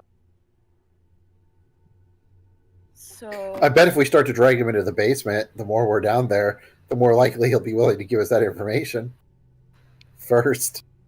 Elmo Yeah. says, yeah, I don't think it's really a smart idea to let him go and just trust him to give us the information, but it really sounds like he's not going to budge any other way. So I don't think this is like a situation where we can just ask him real nicely. It sounds like he's kind of made up his mind. So we can either get the information and trust that he'll leave us alone, or just deal with it and drag him along for the ride. I say we keep his weapons. I say we let him just go, and yes, I do want the weapon. Probably should Oh. keep the weapons. We could keep his arms tied behind his back and put his legs tied together so he can't like run away very quickly. Well, now you're just hamstringing him. Now we're back. But without the permanent hamstring. Figuratively. We could cut off his hand. Okay, tie his hands behind his back, tie his feet with a short length of rope, like shackles, so he Yeah. moves very slowly. No, he's gonna die out in the wilderness. In fact, we should probably let him keep a hunting bow so he can have a way to feed himself. Oh, come on. Elmo agrees with that. He's like, yeah, I mean, if we're gonna send him out there all tied up and weaponless, we might as well just do him a mercy right now. Well, that's why I want to get the information first. How do we know the information? How are we supposed to let him go first? We let him go, and then he comes You back, tells us promise the you information. promise to let him go after he gives you the information. He'll give you the information, then you let him go, and he'll take your word that you'll let him go as long as Kara gives his word. Okay. So But what? you guys don't get How to are we doing decide. this? Based on what he says, you guys don't get to decide whether the information is good enough. He's going to give it to you, and then you've already given your word that you'll let him go. You can go back on your word, but that's what he's asking for. He's asking for you to trust him, that the information's good, but he wants your word first. But that's the thing. I don't like to go back on my word. That's why I want to make sure he understands that we get to decide based on how good the information is first. You can discuss that with him after you guys are done discussing, but that was what he offered. Honestly, I Just don't care, clarify. guys. Whatever y'all want to do, it's fine. I don't care. I just want to identify some shit. Oh yeah, Put so much effort into getting a pearl. I want to use my identify. Every time we get something new, I want to identify it. And then this cosmic voice is like, "You don't have a pearl worth 100 gold." and I'm then like, you get it, and then you get like 5 potential magic items, and you just completely forget that it exists. yeah, it's like, yeah, I'm done with this. I'm bored. Elmo looks around as you all have a heated discussion, saying the pros and cons of the plans, and then as there's a lull in the conversation, he says, "All right, well, what's the decision? I'm starting to get a little antsy." Let's just let him go. That's one vote from me. For the information. Well, you make the decision, Kara. Justina and Pantok gave their opinion. I see. Yeah, I gave my opinion. I guess at this point, maybe we should elect like a leader or decide how we're going to vote on things or decide things. If we're not going to have a leader, if we're going to like democratically vote or what the deal is in a I vote situation like Kara. this. Pantalk Kiki, and I gotta Justina vote. both vote Kara as the leader. Elmo seconds. Thirds, I guess. I get to lead? Ooh, that's I great. wait. But I anyway. get to vote. I get to vote. I vote. Our prisoner is the leader, and we send him down into the dungeon first. Oh my god. The election was rigged. You should install Toddy as the leader, as the governor of Wisconsin. Oh my god. Yeah, paper ballots only from now on, guys. All right. Well, I got outvoted either way. So, Kara, I guess you are now our permanent group leader. Oh shit. I don't like being a leader. Well, No one said permanent. I did. Everybody ignored that. I said we should figure out how we're going to do this in situations from now on. Are we going to elect a permanent leader, or are we going to do this democratically? What are we going to do? And everyone's like, I vote Kara. I was like, well, shit, they jumped on that one real fast. Obviously, it doesn't have to be permanent. Well. Yes. All right, Kara, it's up to you. Psst. Kara pokes. And okay, his hands are still tied, right? Mm-hmm. Turn around for a moment. Kara untangles the rope and puts all of his excess rope wrapped back into his bag and says, well, you're free, but I want to hear what you have to say. He stretches his hands and looks at the rope burn marks on his wrist and goes, God, that was starting to get a little bit tight. He says, well, I wasn't expecting you to actually let me go, so yeah, I'm more than happy to share this information with you, but I'll be out of here right afterwards, so don't expect to see me again anytime soon, but if I do, we'll just pretend we don't know each other. Deal? Sure. He says, you mind if I and he points over to his weapons in the corner. Just for protection. It's kind of nighttime, and as you guys are resting, the last little wisps of daylight are fading, and he's like, you guys go ahead with whatever you're gonna do. I might just hole up here for the night and hope that they don't come back before the morning. Well, we kind of wanted those weapons for our own collection. However, I mean, there's plenty of weapons. You could loot the bodies of my friends. There's plenty of weapons here, but I mean, I just need something to defend myself.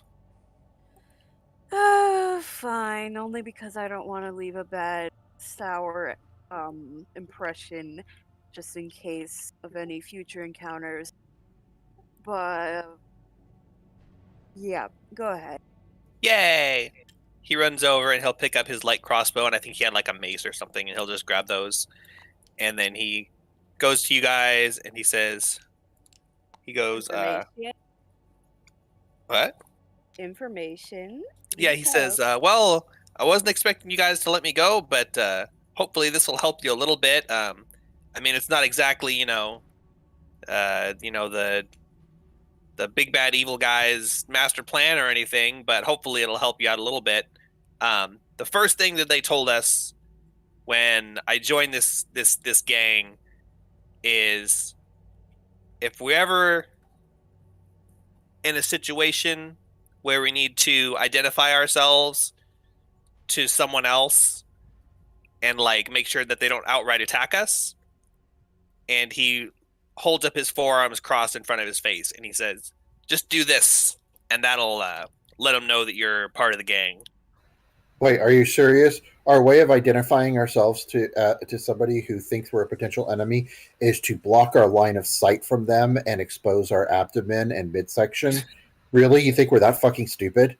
It's not like that. It's like, what's the see? Oh, look, there's some rogues walking up on the path up ahead. They look angry. They have weapons. Everybody, let's cover our faces with our only way of fighting back so we can't see them and expose the most sensitive areas of our bodies so they know that we're with them. He does it really quickly and like with his arms low, so it doesn't actually like expose anything for long enough to matter. It's just like a quick salute type of thing. I mean, the Hitler salute is like an arm up. It's not like that's like just asking to get tickled. Okay, here's our gang sign. Thumbs up. I'm just saying it. It just doesn't seem like the best gang goes- symbol. He You says, know, "Well, I'm not the one who made it, so that's what the book says." you could have done the Right. exact same gesture, but on the bottom half of your body, and you'd be blocking vital organs and stuff. Still have line of sight, and it'd look 10 times cooler. Like you're picturing me God. do the Degeneration X thing. So I really want to. He says he rubs his chin and he says, "You know what? If I ever start my own gang, I think that'll be our gang sign." And I want to tell you guys Fuck yeah! that I want that to be a thing in the future where he comes back and you see a gang that does that and you're like, "Oh my god!" But that's never gonna happen. So just pretend that I did it and it was cool. Why won't that ever happen? That's so I mean, cool. we'll see. But You're like, because we never play our games, long Exactly, enough to reach yeah. a point like that. if you guys ever get out of this dungeon and pass more than 24 hours, then yeah, maybe. But It's been a rough for everybody. We've had a few things happen over the last couple of months, so Yeah, it's been a little but- slow. I'm not saying it's never gonna happen. I'm just saying it's probably not gonna happen, and I wanted to say it now because it was a cool idea. So yeah, you meet Johnston's gang, and he does the symbol that Toddy suggested. So anyway, no, he And gives you you do, you kind of like kick, you like kind of lean to the side and kick one leg up and stomp back down, like yeah. No, it's the arms crossed, and then he does the motion that you did when you were casting the Tasha's brew spells, like a vomiting thing with your mouth. what do you mean, like a vomiting thing? That's how I cast it. I vomit. It's magical spew that comes out of my mouth. But yeah, he shows you that, and he says, "Yep." So if you're ever in a situation, I mean, it's not 100% guaranteed. I mean, if you're tromping down there and my boss probably would recognize that you're not part of the gang, but someone who's a little bit less intelligent might not. So just Judging keep in by your the back pocket. gang sign he picked, I'm thinking that he would recognize us as part of the gang. Maybe he says, "Yeah, I don't know who picked it actually. They just taught it to me." He says, "Well, he picks up a bedroll and he says, "I don't really want to stay in here, so I'm gonna go try and find a safe place to camp. You guys be safe and stuff, and don't do anything I wouldn't do. Don't get yourself killed. And those guys will probably be back at some point, so I wouldn't stay here too long. So, bye." And he starts leaving. Bye. And he stops at the door and turns around and he says, "You guys are actually gonna let me go?" I mean, I thought we left Hey. that up to Kara, but Justina He said says- we I are thought you were honorable cool. adventurers and we always keep our word. If we wanted to kill you, your blood would be, our boots would be soaked in your blood or something clever. how dare you call me honorable? I don't even know what that means. What was Carr saying? Something. We're honorable to our word. Okay. He goes, "Well, I mean, I wasn't expecting that, but I mean, the information I gave you is good and everything." He says, "But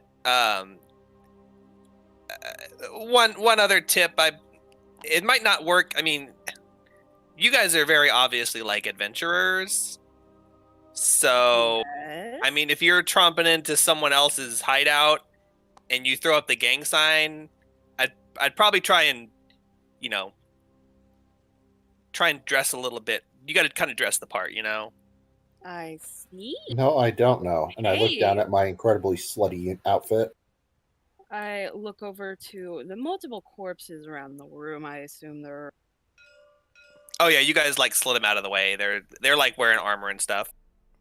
So, like, if we dress like them and then sneak into their places, then we can totally look the part, huh? Yeah? He says, I mean, I don't know if putting on a different set of armor is gonna make you guys stand out any less. I mean, Yo. yeah, I mean, you could It try worked in but- Star Wars. I mean, when you're just a stormtrooper armor.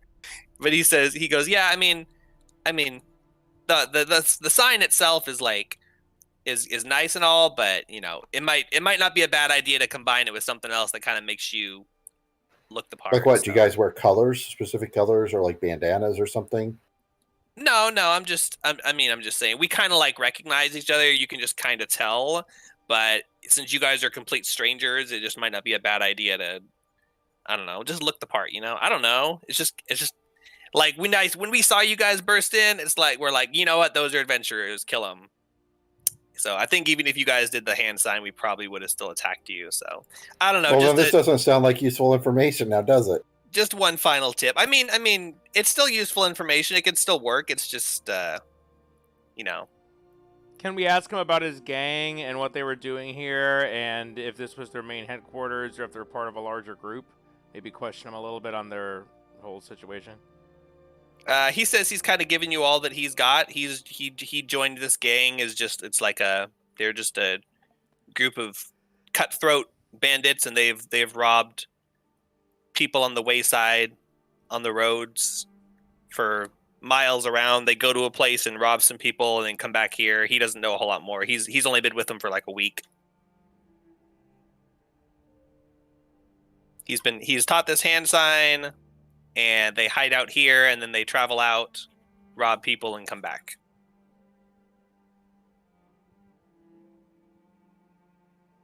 Okay. You know, I'm not that worried. We kicked their ass once. We can kick their asses again. He says, yeah, you guys are more than capable of handling whatever might be down there. Probably. I don't know. I've never been down there.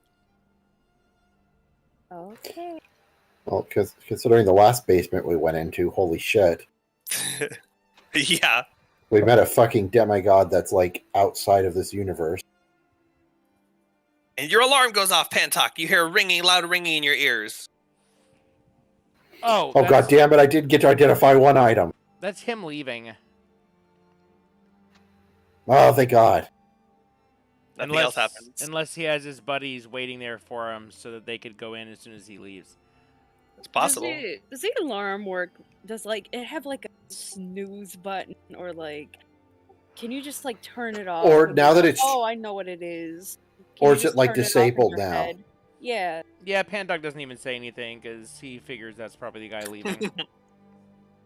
Probably a good But idea. is it like an alarm you have to like reset after it trips one time, or is No. it just work? No, Okay, it's a good. single stays ping. there for 8 hours. All right. If you That's a guys really would like awesome to, spell. yeah. All right, Yeah, guys. it's All right. reachable. Any items y'all want me to identify? Set them out now so we can. Wait, it's already getting dark.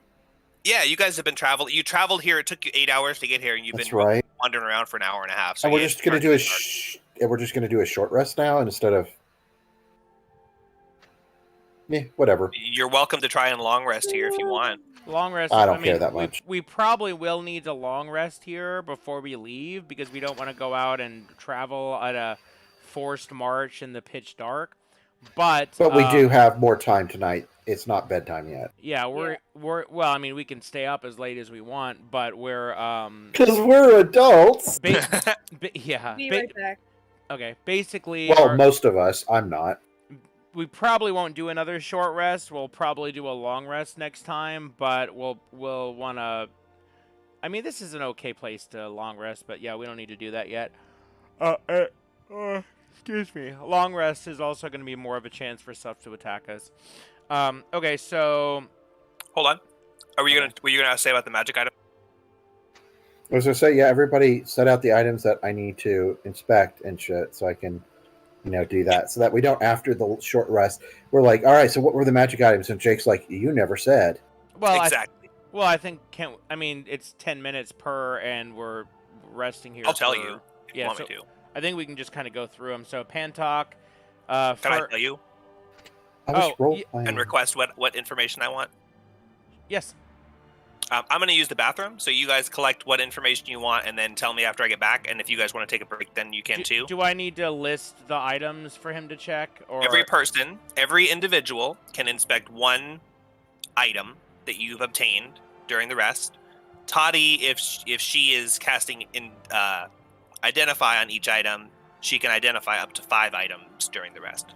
So if you want to just have Toddy do all of them, or if you want to have each person do one, whatever you want. Elmo can even do one if you want, but if he finds a magic item, he might just keep it for himself. You're like, oh no, this thing's trash. You don't know. So yes, with those rules But in mind, wouldn't I get the identification information? It's not like he would get it first. I would know if it was magic if I identified it. if you cast identify on it, you have 5 items you can cast identify on during the rest. That would be 55 minutes. Right, each but I'm other saying character can also inspect an item during the short rest over the course of an hour and get the I same see result what as your spell. I did not realize. You can do 5 in Okay. the time frame they can do 1.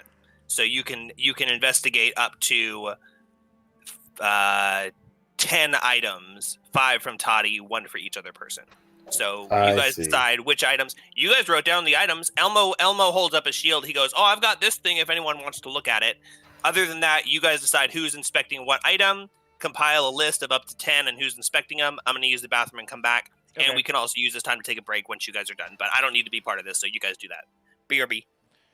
Justina doesn't have anything that she thinks is magic. All of her loot is like herbs and stuff. She has a leather armor and a spear, but I think that's before we came here, and I doubt those are magical. Weren't there like some special magic arrows or something? Yeah, Pantok has 4 purple arrows, but he could actually check one of those and assume they're all the same thing.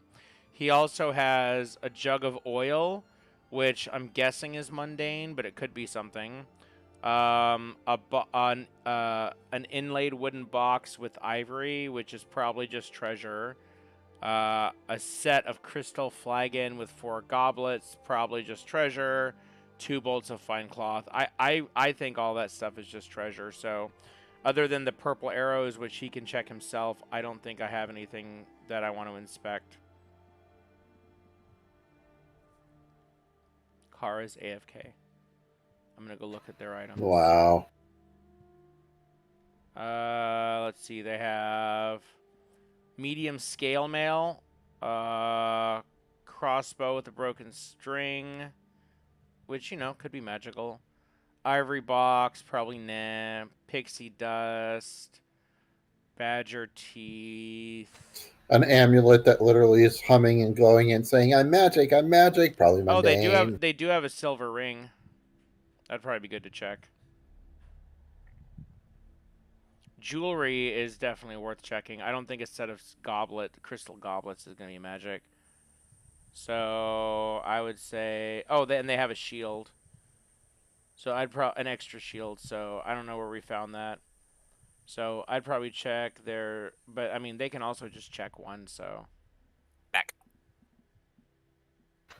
Basically, Nick is assuming everything is mundane. Oh, that's unfortunate. Pantok doesn't have anything other than the arrows that he thinks is worth checking.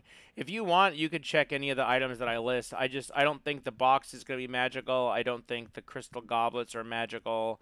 I don't think the fine cloth bolts are magical, and I don't think the jug of oil is magical. If you want to check any of that, be my guest. And Justina has nothing that she has no items other than herbs, vegetables. Hello. Hello. Okay, so Pantok is going to inspect his purple arrows, and that's not a euphemism. That's not a sexism. Justina doesn't have anything to check, so I mean, Toddy, do you want to check any of the stuff that Pantok does not think is magical? I actually am curious about the oil and that box. Okay, so he'll hand over I'm not going to update my item sheet and delete it just to put it back in, but he'll hand you the inlaid wooden box with ivory and the jug of oil with 10 flasks of oil in it, so you can check those. And then he's going to check on the purple arrows himself. Justina just has leather armor and a spear, but I think we got that before we came here. I think we got it from some bandit or something. I don't think those are magical. So that's it. Okay, I'm going to AFK to pee. You're back. Okay, was anyone inspecting the shield that you got from the if nobody's inspecting it, I would like to identify that. All right, and let me check your item sheets to see if there's anything else you guys are forgetting. Oh, come on. That was just insulting. Us forget stuff, not have it on our item sheet properly, not reference our item sheet if it is on there. Please, that was insulting.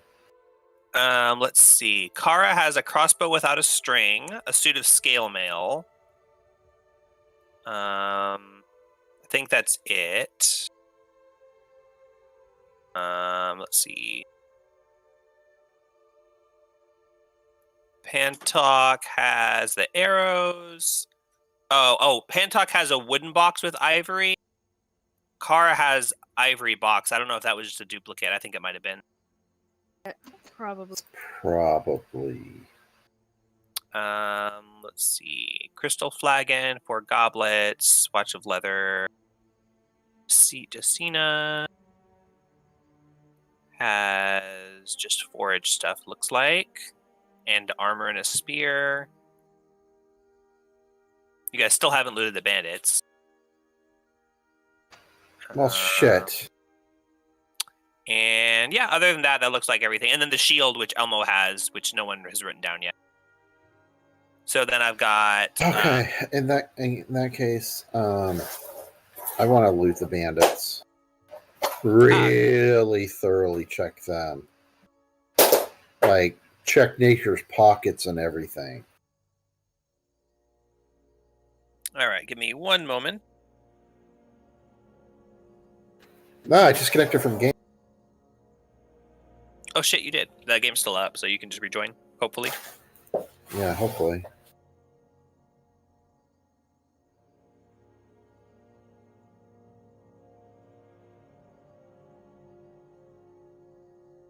All right, well, let me start with this ivory box. When you get in, make an investigation check. Back. Welcome back. Yeah, I looked through your sheets. I don't think there's anything you guys missed except for the shield, which is not on anyone's sheets, and Toddy's going to handle that one. Tired. Hold on. Yeah, no problem. I got to roll loot for the bandits anyway.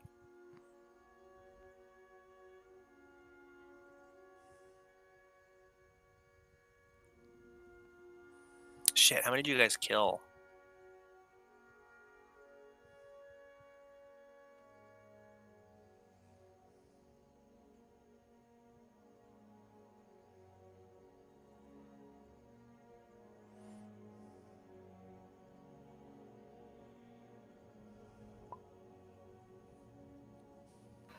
God, that intro screen music was just so freaking loud I couldn't hear myself think.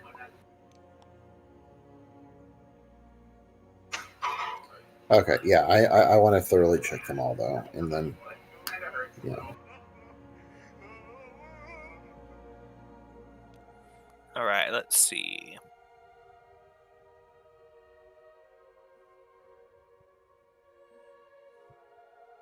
All right, let me get some dice.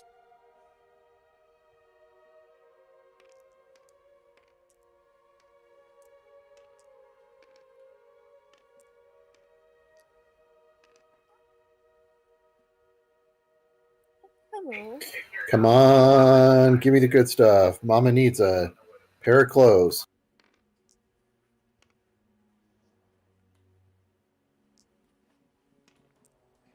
All right, on the bodies, you find a total of 35 silver pieces. F yeah. And one of the bodies, which looks to be a little bit nicer, is actually wearing ringmail armor and wearing a shield. So it does have ringmail armor, which is in wearable shape, not in saleable shape, but wearable shape. And that character, that bandit is also carrying, let's see, 6 gold pieces and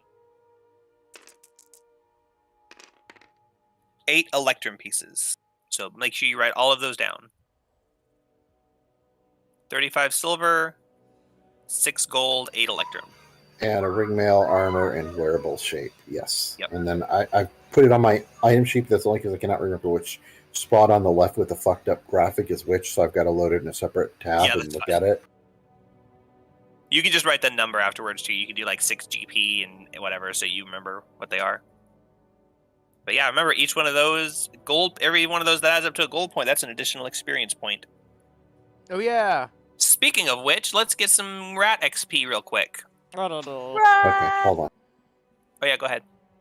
I'm going to the thing anyway.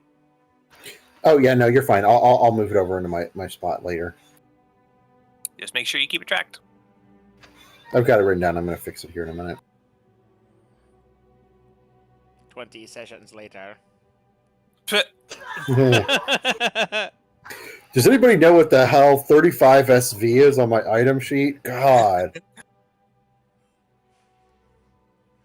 Holy shit. Yeah, I guess that's a lot of rats. 325 experience divided by you guys. How many are you? 5? Come on, you know we can't count. We're just adventurers.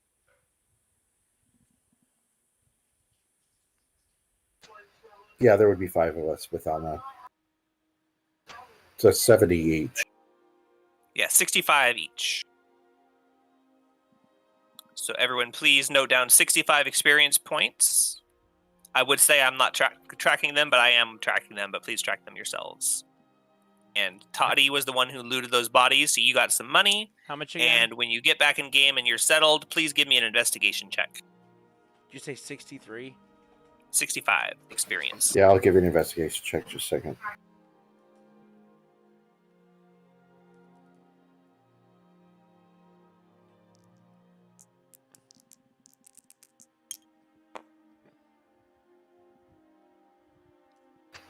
$21. All right. So the ivory box that you found. Yeah, I think Pantok's ivory box must be different. 'Cause that says phrasing. wood inlaid ivory box. This one just says ivory box. Do you remember where you got that ivory box on Pantok? I think it was here. No, because that's an inlaid wooden box with ivory. Kara got the actual ivory box from the spider room. So I'm not sure what that one is. I'll have to try and find where I got it later. But that one's not magical.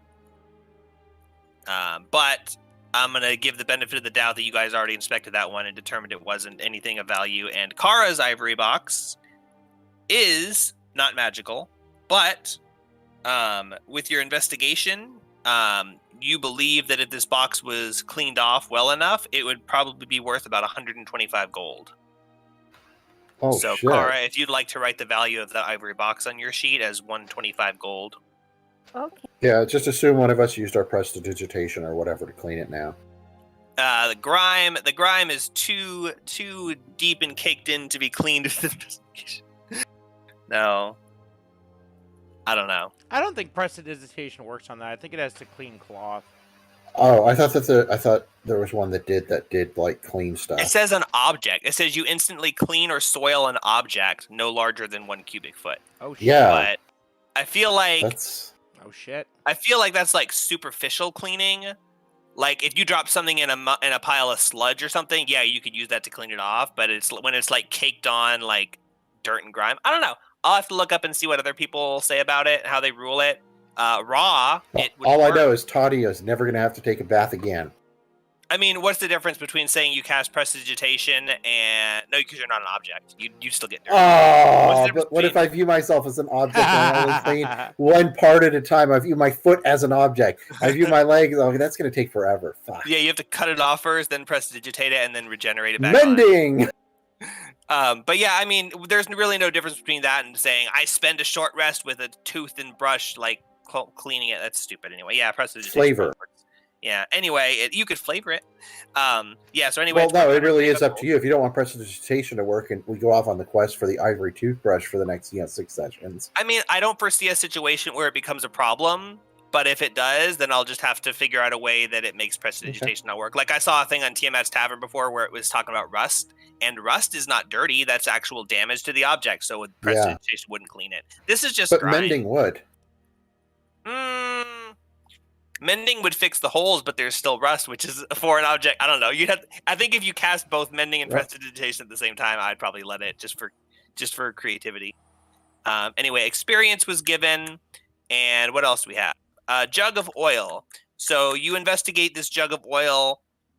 Your wizard fingers are twiddling around it as you're casting Identify, with the hopes that it could be one of those everlasting jugs that can change its contents at will. And then your Identify spell finishes and it goes ping, oil. So it's just a jug of oil, but it's a lot of oil Yeah. and it's good oil. And then you twiddle your fingers around this gross acid corroded shield as you're scraping off the stomach acid to try and get a good read on it. And as you finish your Identify spell, it pings and says shield. +1. Oh! And Pantok, as you're sitting there inspecting your arrows, cutting things with them, poking them into things, it seems that Putting them in the a pee tips- hole. yeah, Oh, that's yeah, that's called sounding. It seems that the tips of these arrows are not easily dulled. It seems that they are very sturdy and indeed sharper than normal arrows. And you surmise they are more than likely magical +1 arrows. Ooh. So you have 4 magic arrows +1 and a +1 shield, and the rest was not magical. So please note those down. And with that, I believe our short rest is finished.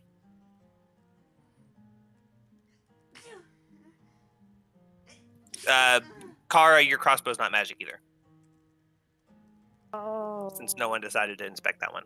Elmo took that one. All Yeah, right. fuck it. You know what? Since I still have time to do one more item, I want to find out about this ringmail armor that I got off the corpses. Not magic. Aw. Cool. Just checking. What about Kara's silver ring? Oh, yeah. Where'd the ring come from? There's a silver ring in their inventory. Yeah, I don't remember where that came from. Shit. That equals mundane.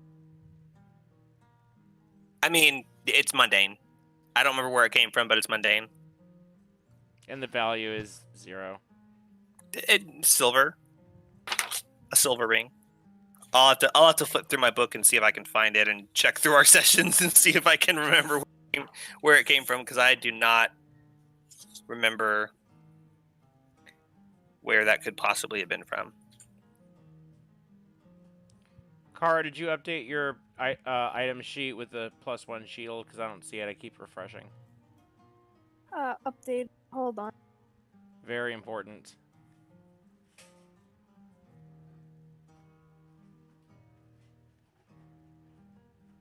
Who's taking the shield? That's my next Ah. question.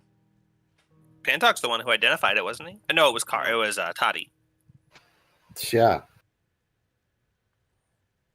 Oh, hey, this shield. It's very mundane. In fact, it's worth negative money. That's what you know about it. I'll take it off of your back. It might even be cursed.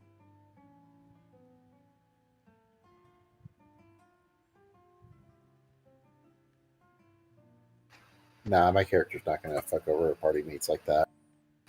Not like that.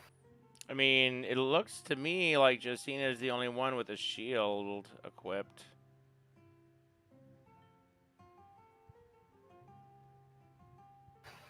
If it's an upgrade, then she should take it. Kara has it. Take.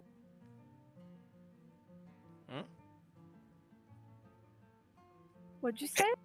Justina would like to know if she can have that shield if you're not using it. You can't. Go ahead. Yay! Okay, updating my item sheet. What does the +1 mean again? What does it do? It has a +1 to AC because it's a shield. Oh, okay. Armor adds an additional +1 to your armor class, and weapons will add an additional +1 to hit and to damage, generally. Okay. And they're also for weapons, it counts as magical in resistances and stuff. So like fighting whites or something. Could you use the shield as an improvised magical?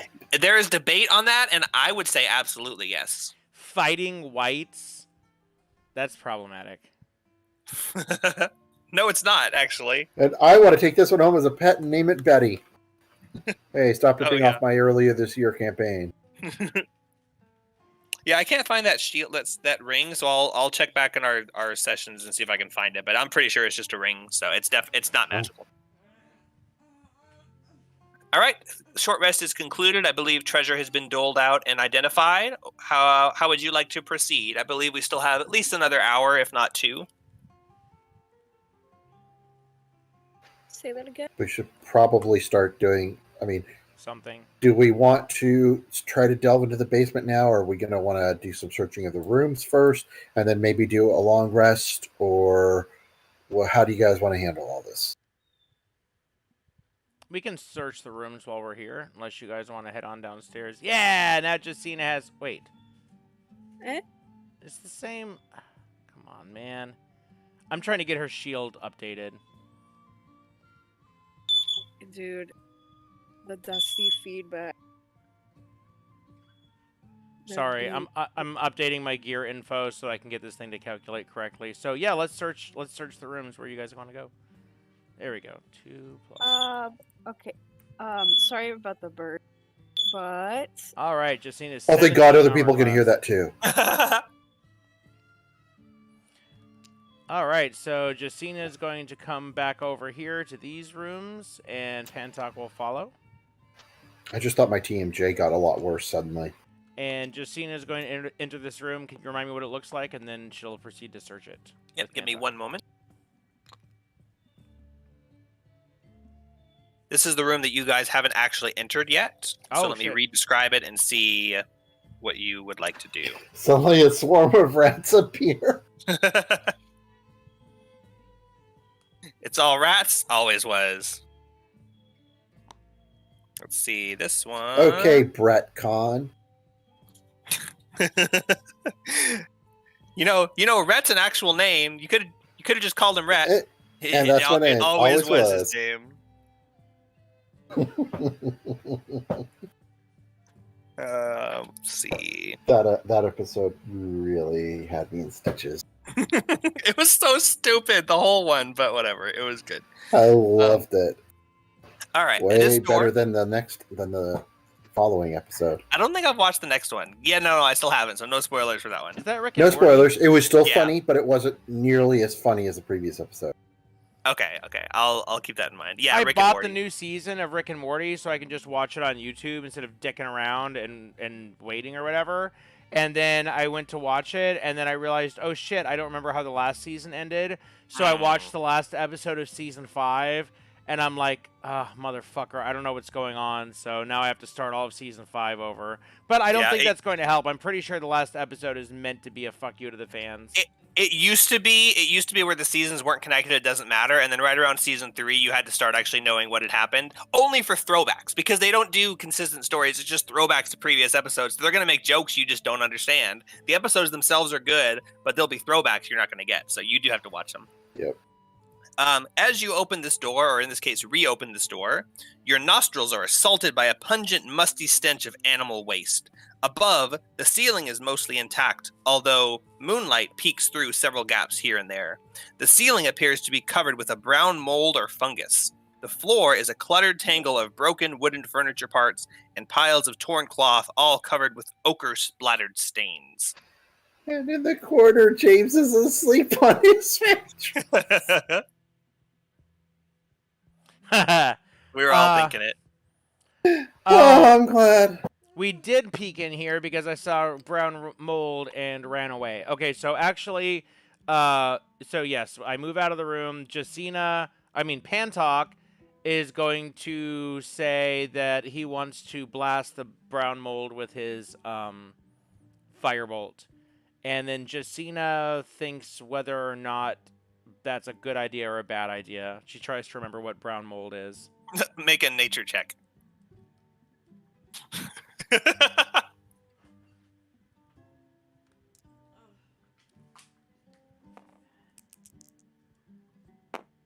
Ah, shit. You aren't sure. Pantok wants to check. What she says? Wait a second, Pantok. I can't quite recall anything about brown mold. And he goes, I think I do. And that Hold on. is, oh, come on. So I like how I caught it out of there. Was that cool? So what I'll let you do is either, because Jacina says, I don't think there's anything. Either Pantok can make the check as he's casting the spell, or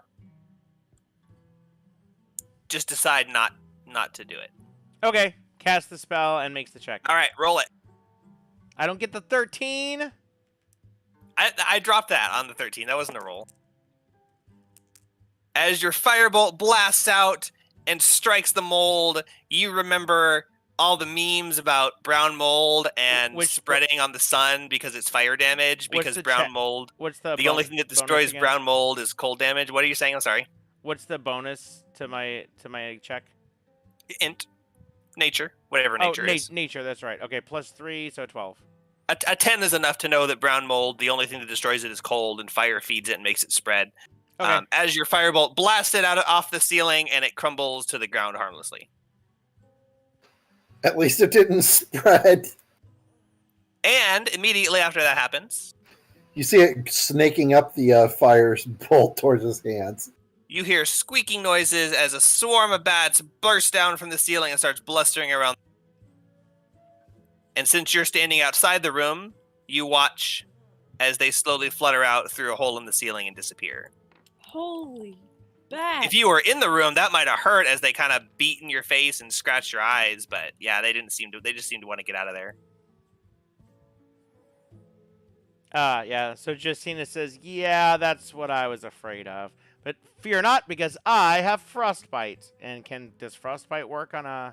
I don't know if I can target an object, though. With a natural 1 intelligence check, you notice that the firebolt did not cause the brown mold to spread, and you surmise that this is probably not capital brown mold. It's lowercase brown mold.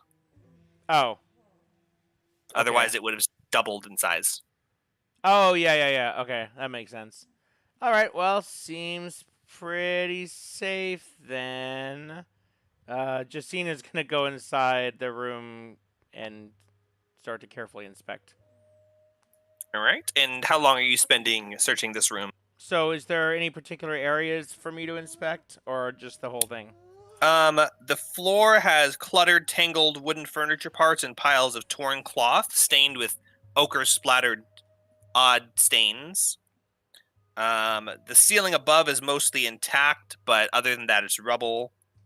Other than that, there's nothing of interest in here other than rubble and cloth. Okay, she's going to search the searchable stuff. All right, make an investigation check. Oh, I think she has guidance, too. I think she got sure. that. Yeah, when she leveled up. Yeah, so with guidance. That's investigation. Which should be Pantalk, but whatever. Oh. Oh, she got a 19. So You 19 search plus through the 1. room. It takes you about 10 minutes to thoroughly search it real well, and there's nothing of value in here. There's just bat poop, which is guano. I mean, if you want to take some guano, you could probably scrape some off okay. it. You could probably burn these things for a while. Isn't guano burnable? It's like for gunpowder or something, but probably nothing worth any value. It was just a bat cave, so nothing of value in here. This room has been destroyed and or looted. Okay. So here, how about this? Yeah, there you go. Okay, so now Pantalk is going to peek in this next room. All right, that one was... One moment.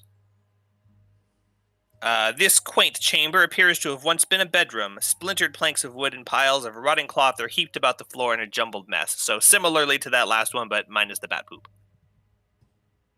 Guano. And then Okay. it's been 10 minutes. Oh, you know what? I'll let Pan talk. Did you want to search simultaneously? No. Because if you guys want to take 10 minutes, one room at a time, you're welcome to do that. But remember, every 10 minutes you spend is 10 more minutes that you're potentially encountering something. No, he wants... And about 1,000 years, James is in the other dimension, suffering eternal torment. No, he wanted to wait and make sure that Jusina's safe before he goes in the next room, in case he triggers a spider or something. Yeah. All right, good point. Let me see 1 second. It's going to So be it with was. guidance. I'm just. Yeah, I'm imagine if just- Pantalk had been searching alone when the rats appeared. Yeah, exactly. Sorry, I'm making sure I'm tracking the time so I know what time it is. I think it was 6:30 when you guys started the rest, so 7:30. Okay, Pantalk can search that room. Make an investigation check. What are you searching? This room... No, what are you searching in the room? Oh, okay. Can you just describe it again real quick? Piles of splintered planks of wood and piles of rotting cloth in a jumbled mess on the floor. Yeah, so he's going to sift through the planks and cloth, and that's going to be with a +5 to investigation, so that's a 12. You have a pretty good idea that there's nothing in here, but it's possible you might have missed something through a cursory search.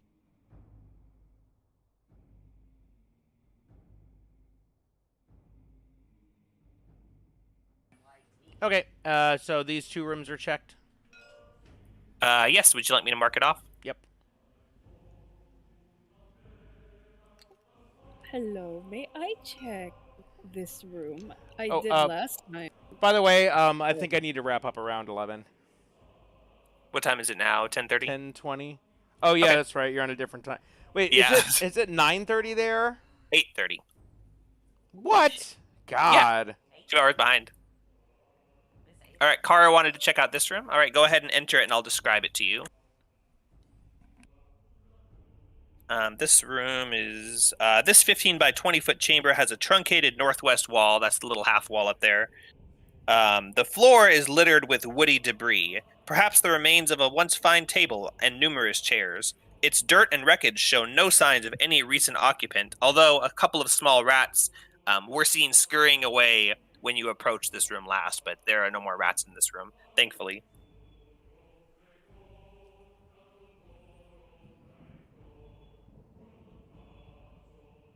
That's the room description, so now you can tell me what you'd like to do.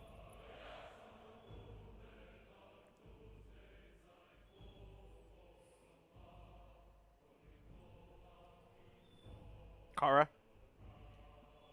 Are you searching? Sorry, around? I'm trying to make Dusty be. I figured it was bird related. He's fine. If he tweets in the know, background, it's just ambiance. That's canon. Oh, beep, beep, beep. Yeah, anyway. He's fine. He just does that sometimes, you know. Anyways. I like when he tweets the Simpsons theme. Yes, maybe he'll start actually whistling instead of screaming. He sings the Simpsons theme whenever he sees Deanna because she's the one that taught him. Yeah, it's really cute. Would you like me to re-describe the room, or how would you like to proceed? Please re-describe the room. I'm sorry, I was. That's fine. The floor is littered with woody debris, perhaps the remains of a once fine table and numerous chairs. Its dirt and wreckage show no signs of any recent occupant, although when you entered the room first, some rats had squeaked out from holes in the wall and scurried away. And I tried to catch them, but now I have a whole horde of rats on that table back there. But anyway, I would like to step into the room, and you said there was like woody debris on the floor. Yeah, just like splintered, like this table and chairs. That's not a table and chairs. This map kind of sucks, I'll be honest. The detail's great, but they don't really stay true to the book at all. So, this is like splintered and shattered on the ground. Oh, since we're doing these not simultaneously, Justina's going to give you a +2 from guidance for your investigation check. Thank you. And what are you doing in the room? So there's some places where you can just search. Say I search the room, and there's other places where there may be particular things that it says you only get a result if you search a specific thing. So just keep that in mind. There are places where if you just go into a room and say I searched the room, you are still going to miss things. But that doesn't mean you have to find a specific thing at every single room. I do want to sift through the remains of what this table used to be, a table, but now it's broken and on the floor and blah. I just want to look through it, looking for anything sparkly and shiny. All right, so you're specifically digging through the pile of wood and table chair scraps. Make an investigation check, and you have that +2 from guidance. Thank you. Oh, okay. Blah, blah, blah, blah.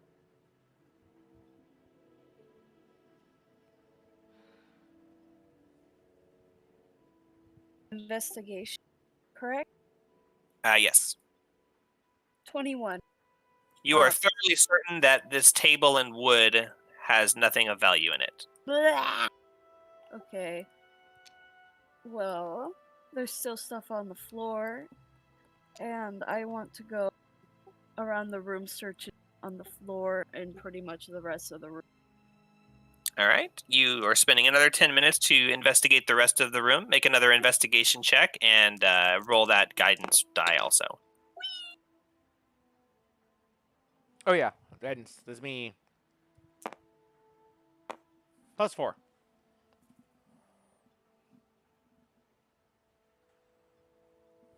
14. Thank you for the 14. guidance that made the difference. All right. So with a 14, you're kind of looking around the room, checking out these little peephole windows that you can kind of see out through the slats of wood into the courtyard. If you get up real close to them, the wood, you're definitely sure the table is nothing.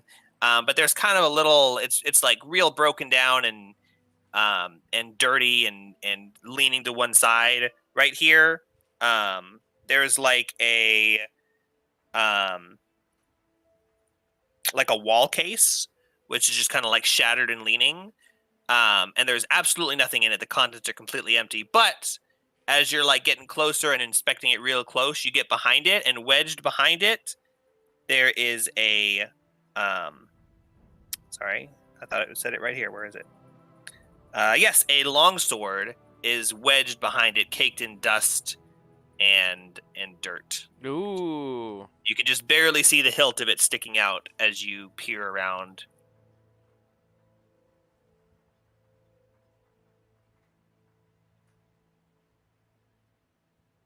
Hello. Hello? I'm sorry. Hi. Bird. Comfort the bird. I was Aw. comforting the bird. But could you say what you guys were saying? I couldn't really hear. There is a wall case. If I'm I describing picked the something I and you picked the wrong rooms to inspect. yeah, if I'm describing something and you need me to stop because you're doing something in real life, you can just let me know so I don't go through a whole flavor description and then have to repeat myself. I'm so I sorry. don't mind if you ask me to pause. I'd rather not repeat myself. When it's your turn, at least. Yeah, when you're actively doing something and waiting for a response, that you can just be like, oh, hold on one second, I won't mind. There is a wall case in the corner that has a longsword wedged behind it. I want to try to grab at the longsword and pull it out. Well, like right. the longsword's like not the actual blade, it's part of the sword. Yeah, But, you know. just see the very base of it, just the hilt sticking out. Yeah. You reach your little claws in, and they can barely fit behind the half-broken wall case, and you grasp the handle, and you give it a good tug, and there is no other word I could put there that would be less, I'm sorry, tug is the closest I could get.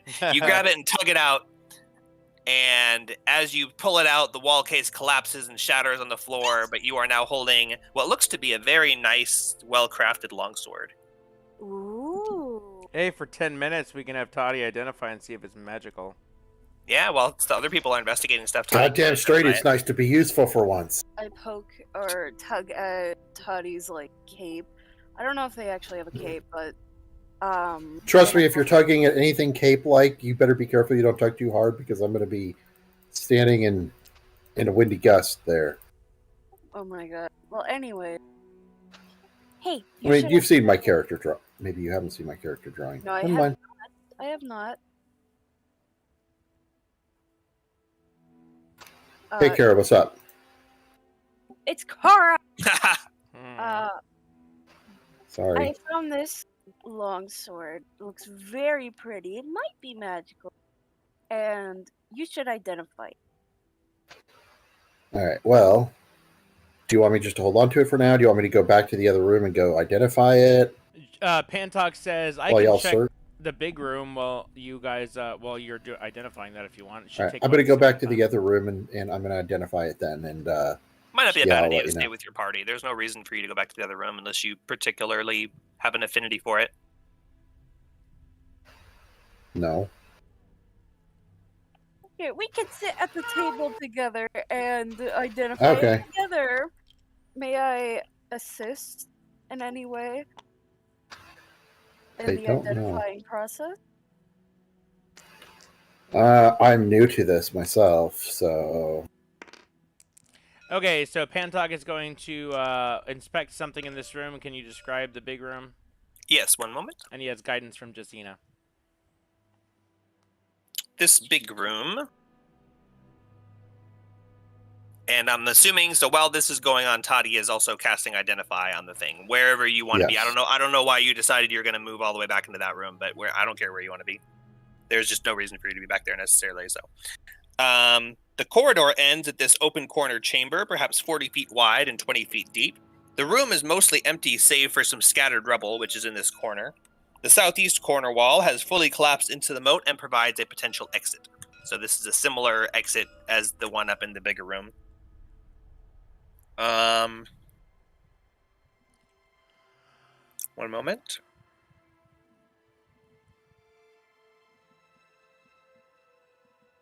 Oh, I'm sorry. You haven't rolled yet, right? Nope. Okay. And so that's the description of the room. Okay, so Pantog is going to search the rubble with a plus. Ah, fuck. Okay, still 4. Okay. Okay. With a make a perception check. that was And a. you can choose to add that 4 or not. Oh yeah. Where'd my die go? Oh, perception check. Okay. Can I choose after I see the roll? Yes. Okay, yes, I'm gonna add it. So that's a 7 plus 4, so 11 perception. All right. One moment. 3. All right. As you start to get closer to search the rubble, you notice something underneath the rubble that appears to be more organic than rock or wood.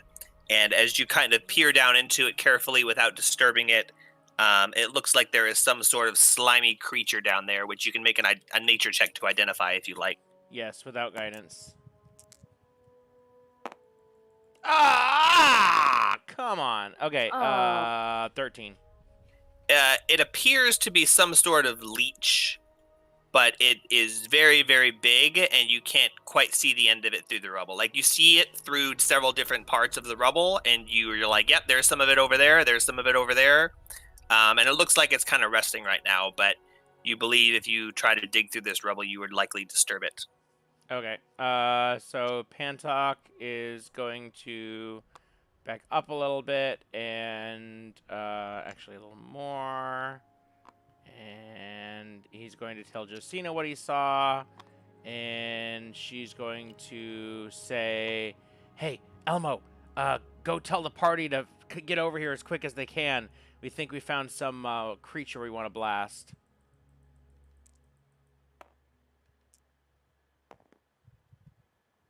And then she says, "Final." Oh, Elmo? Yeah, Elmo. Sorry. That way she can stay here with Pantok. He says, oh, okay. He turns around and walks 5 feet, and then says, hey, guys, there's a creature over here they want to blast. He turns back around and shrugs at you.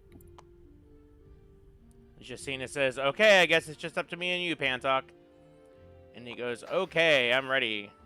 And they are still doing. They had just started their identify ritual. Again, I don't know why Carr is back there also. Oh, but they started it. Okay, well, I don't. How are you guys I mean, doing I with don't that know. with that ritual? Are you guys almost done?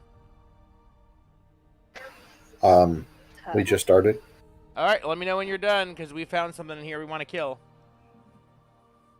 Well, I mean, I guess I can identify this longsword later. We can go kill this thing first. Okay, well, come on over.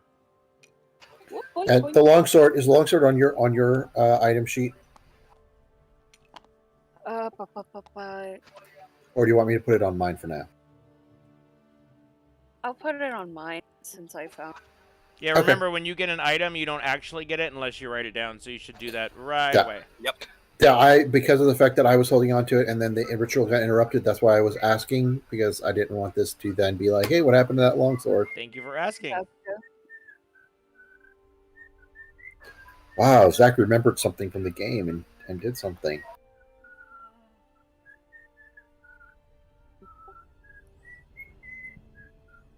Okay, Pantok is going to begin with a firebolt blasting at the creature. All right. Roll initiative.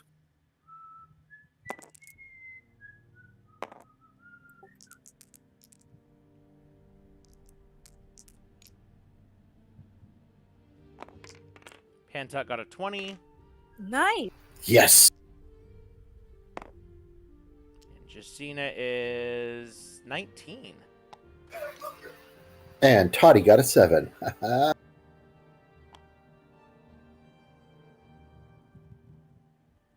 Kara. Yes. I am going to shoot at the big leechy. Initiative. Okay. My bad. I thought we already rolled initiative. I might be a little bit tired. I'm sorry. We did. Hopefully this will be over soon since you guys are coup de grace-ing it. Gonna try. Oh, okay. Bob the Farmer. It rolled pretty Nice. low. I'm pretty sure you guys all are all above it. So everyone make your 1 attack on it. It has 3/4 cover, so it's got +5 to its armor class. All right. Cover doesn't matter. Shit, apparently. Yeah, if you got save spell. Oh. I want to spell. toll the dead on. Unless no, I don't want to go first because if Pantalk does damage to it. Yeah, 13 to hit. What are you casting? Firebolt. 13 is that's a miss. It's your firebolt blasts out and hits the rubble next to it and splatters as the leech starts to slither its way out, leaving a trail of slime behind it. Justina sighs and says, "Why would you not do a saving throw spell?" And then she casts Frostbite, DC 14 Constitution save. That was an awful meta. It fails. All right, damage is 2 cold damage, and it... fuck, what is it? Disadvantage on next attack roll. All right. And that's Mark that down. my 2 guys. All right, I'm gonna toll the dead. Ding dong. Ding dong. 14 You say 2 wisdom damage. save. Mhm. Okay. Toll the dead. So what's the save again? 14 wisdom. It succeeds its save with a 17 on the dice. Ding dong. Ding dong. Next. Kara. Hello. Shoot! I will shoot the big lead. Elmo runs up and stands here with his battle axe ready in case it gets into range of the casters. Thank you, very considerate.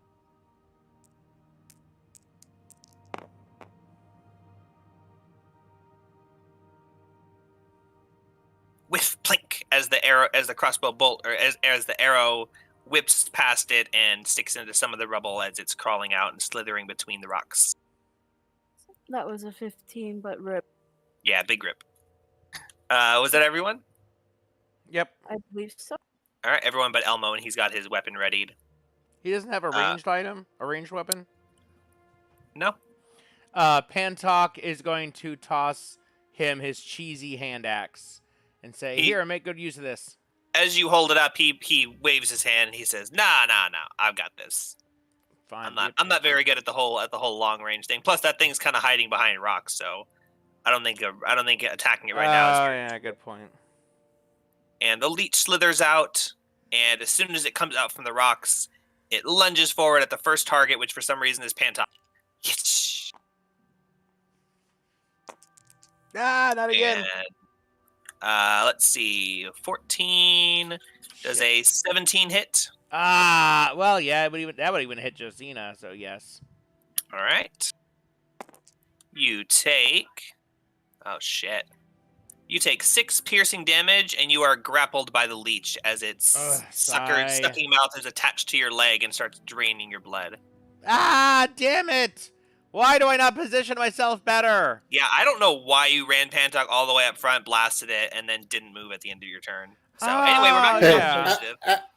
And when you have to re-roll Pantalk, you should make them a melee character, some sort of tank, and then watch that character. It's like I stand in the back.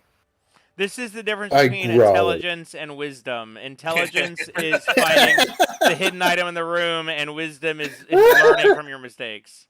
Yep. It's okay. You got one. Everyone's got another round of beating on, and this time it's not behind rocks. Oh, and also Joban never went. Ah, Joban! Oh, Joban! Attack this thing! Oh, Joban! Does he get an attack? Yeah. Okay. Elmo's gonna come in range to attack it too. 14 plus 5, 21. 19. That hits. Damage, d6 plus, I think it's 4. Plus 4. 5 damage, bludgeoning. All right, and Elmo whiffs it. He swings his axe, and it cleaves over its head and hits right between Joban and the leech. And he goes, "Oops, sorry, buddy." Okay, if I do a saving throw attack, does that doesn't suffer from close range, right? Right. Okay, so Pantok is going to cast Mind Sliver on the leech. All right. DC 13 int. That is a failure. Yay. Okay. Now I think it's. Make sure I got it right. 1d6 psychic damage and subtract d4 from the next saving throw. So that's going to be a -1 from the next saving throw, and it does 5 psychic damage. All right. One moment, and everyone else can think of your turn while I take just a quick moment. Where's the... Okay, Toddy, why don't you do Toll the Dead? Because it's got more damage than Jacina's Frostbolt, so... Yeah, okay. Cool. Then, whenever Jake is ready, I'll Oh, wait. go for it. Because it has that... Toll the Dead! Wisdom 14 save. Oh, yes. -1, and it rolls a natural 1, so you're told to Holy hit. What's the shit. damage? It's already been damaged, right? Yes. And that's a 1d12. Fuck. I can't remember what the 12 looks like. A flat one with a flat top pentagon. Oh, yeah, because none of them have flat tops. Okay, it's the one I think.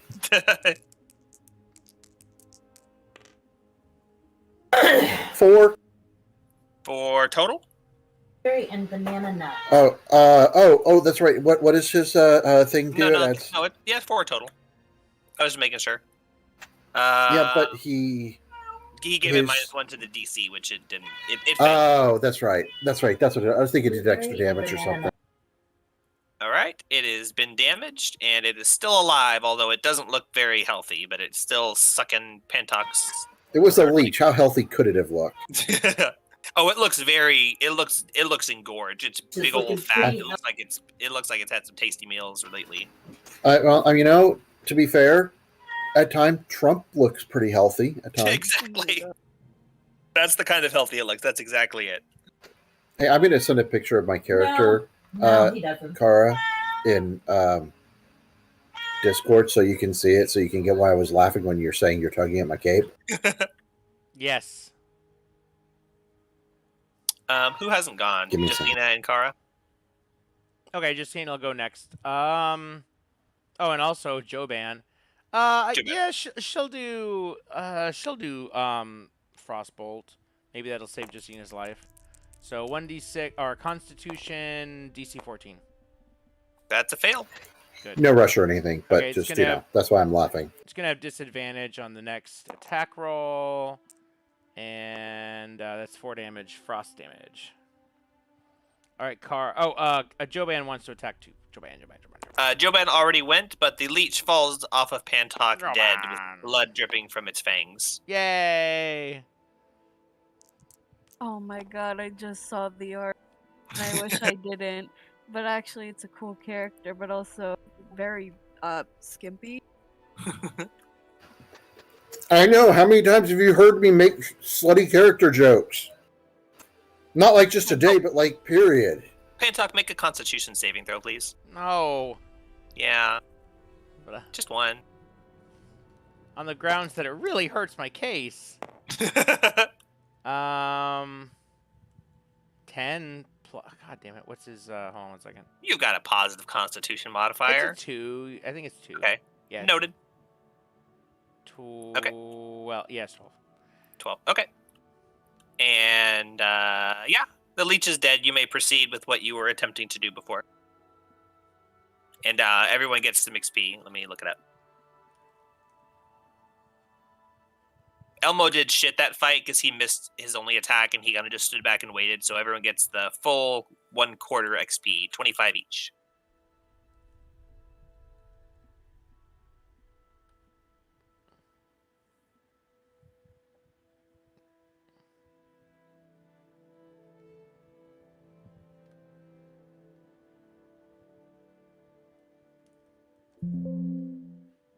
And once that's noted down, you can How much XP did you say? I think I cut out.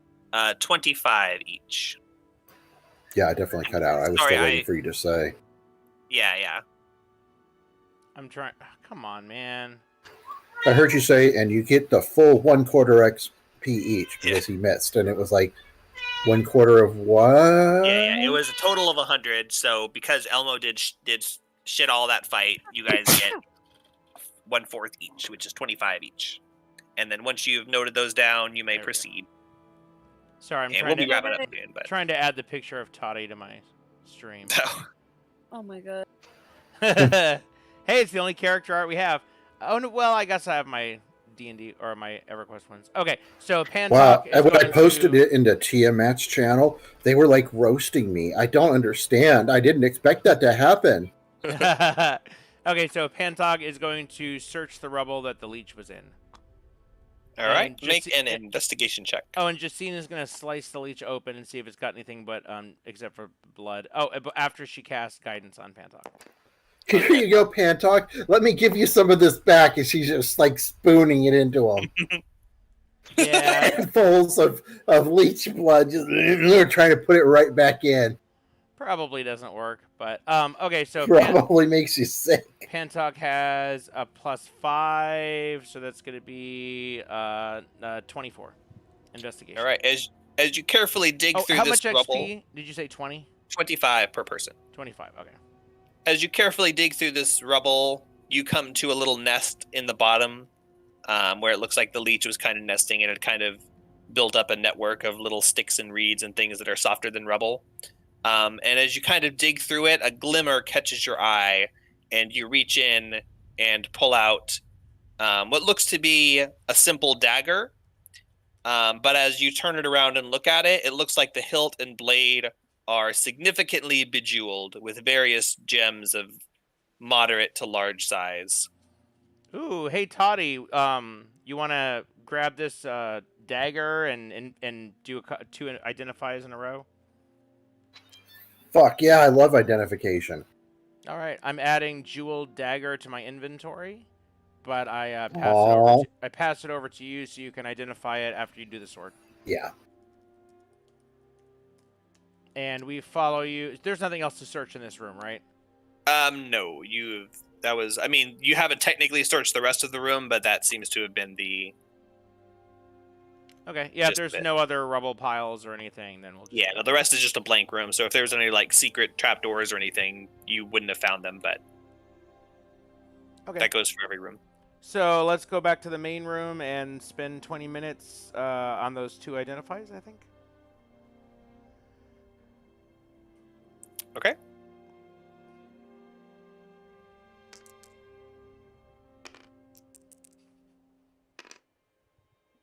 All right, 20 minutes have passed, and you are, 22 minutes, and you are identifying... Oh my god. Have you guys not ever seen that one before? No. What the fuck is wrong with y'all? Who are you friending on Facebook that you've never run across that meme before? Facebook, I've seen it pop up like 6 or 8 times this year it's alone. funny. Oh. Oh god. So you I've probably seen it, but I don't specifically remember seeing it. Well, fuck yeah. You know what, guys? I think I've shared that meme to y'all Possibly. before, like in our group chat. Well, I have to put that on the that's what stream. you don't tug on strangers' tales. Hell, I've referenced this meme with Amanda recently. You identify the 2 items you were curious about: the finely crafted longsword and the bejeweled dagger. Neither of them appear to be magical, but with a little bit of extra time during a short rest, you might be able to identify their value. You were able to identify the value of the other thing because it was during a short rest. Identify can't necessarily tell you the value of something, only if it's magical or not. Neither one of them seems magical, but they do seem that they are very high-quality specimens.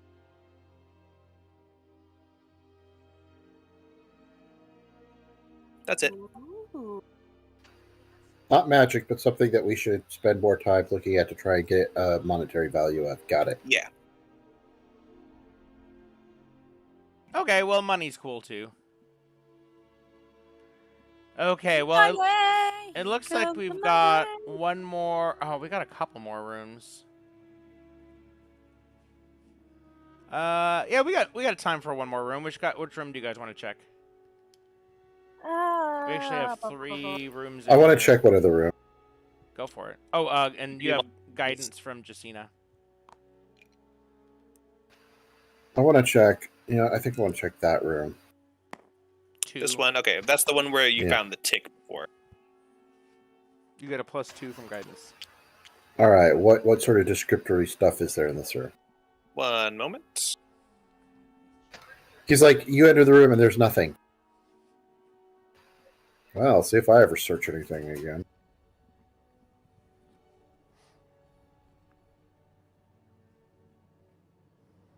I think we're actually getting better at the game. This is what playing a Gygax game does. When there's actually stuff to do.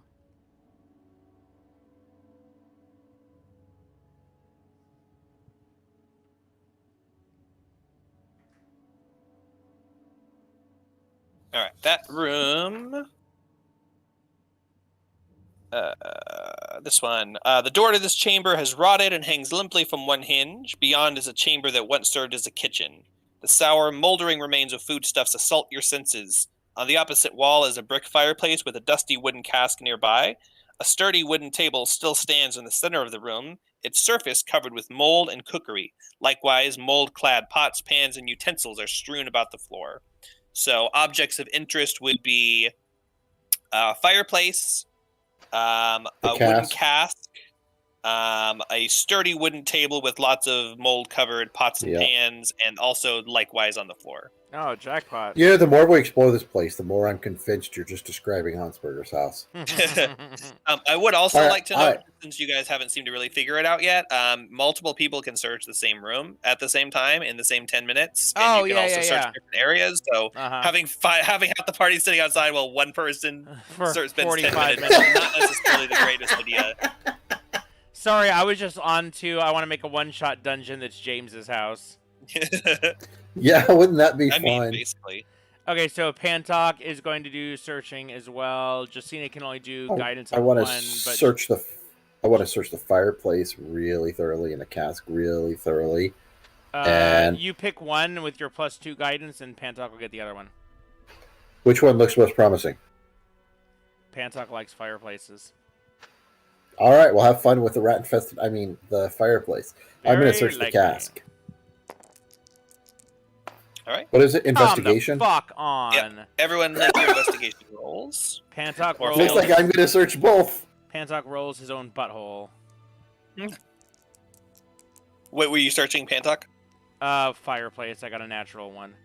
Oh, natural one. Well, you look up in the fireplace and you look around, you're feeling the bricks and stuff. You don't really see anything useful or valuable here. Nothing of interest. Of course, it's probably likely that you missed something, but there's nothing that stands out anyway. 12 on the cask. All right. Let me see. It's filled with gold. It's 5,500 pieces of gold. Pantok says, I don't see nothing on the fireplace.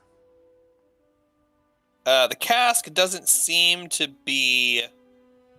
There doesn't seem to be anything special or strange about the cask on the outside as you feel and investigate it. Yeah, I'm searching inside the cask, too. Okay, so you open the cask. That's not really investigation, that's just opening it. Inside the cask is kind of... You're kind of assaulted with a stench of rotten, like, vinegary scented alcohol. It just smells like this is probably alcohol at some point, but also now it's mixed with, like, tick poop and other unpleasant things. Ew. So just like you and Mom used to make. Right now, James is listening to our stream going, I hate these words. He might. Was Justina searching? Is Justina searching the fireplace? What's left to search? She could do the fireplace. Just nothing specific, just the room in general, or maybe the tableware or the pots and pans. Okay, yeah, so she'll just kind of search the rest of the stuff.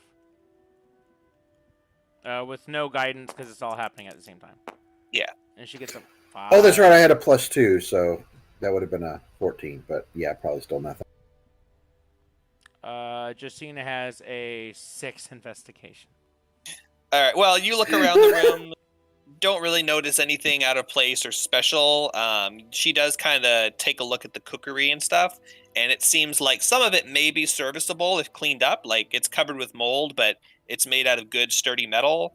So if you needed that for some reason, they're in decent shape underneath the mold. It's not like rusted out or corroded or anything, but nothing of really any particular value. If it's like ketchup, or if it's like kitchen utensils, then I don't need it. Yeah.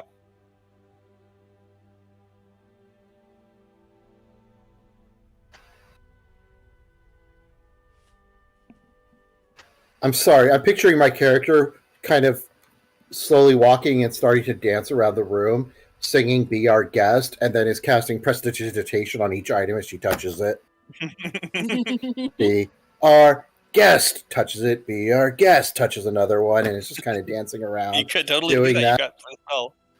Well, that's what I want to do. That I start cleaning up the pots and pans and dancing and singing like a lunatic. All right, you spend another 10 minutes cleaning up the pots and pans. Oh, jeez. All right. And then Proceed. I want to use some of my minor illusion magic to make some of them look like they're dancing too, and I'm just laughing at myself, having such a good time. Buddy role plays for 30 minutes of in-game time, and That's appropriate. Yep. That's exactly what I do. No, just 10 minutes. We succeeded that roll. Every 10 minutes he rolls Okay, to see 10 if we get minutes. an encounter. Okay, just for the time we're in the room, I'm sitting there and I'm doing that and I'm laughing. I just think it's hilarious, but nobody else ever does.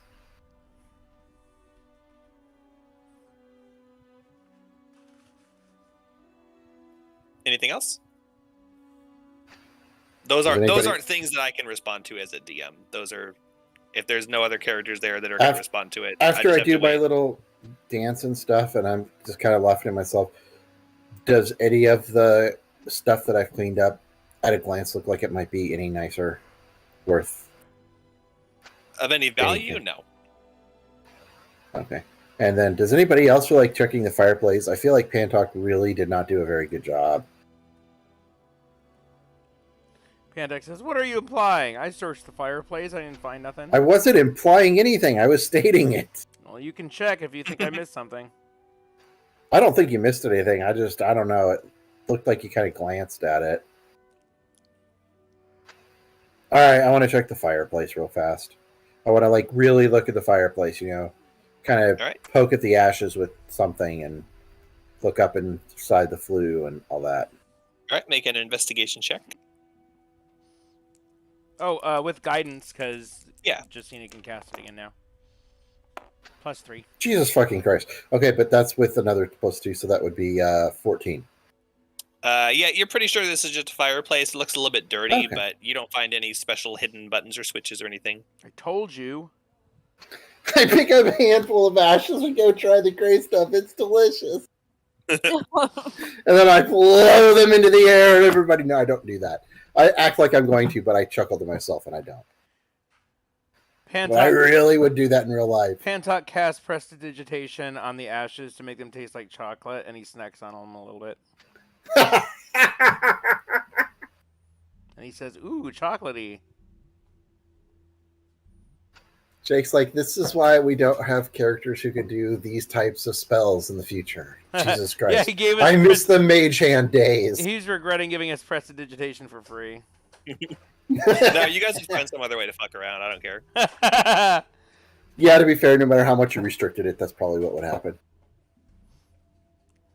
Hey, once we started actually searching rooms, then we kind of got our steam again. It was just between the rats and the searching rooms. It seems like we didn't know what to do. Okay, can we wrap up here before we finish searching the rooms? The last two. Can we just roll 4 investigation checks and say you guys search the rooms? Because it doesn't take 20 minutes to search a room, I swear to God. You guys make it take 20 minutes. Yeah, I mean, we could. I'll roll an investigation check. If it's an 8, I swear to God. There we go. Oh, it's a 9. Holy shit. Okay, but that's just +4, so 13.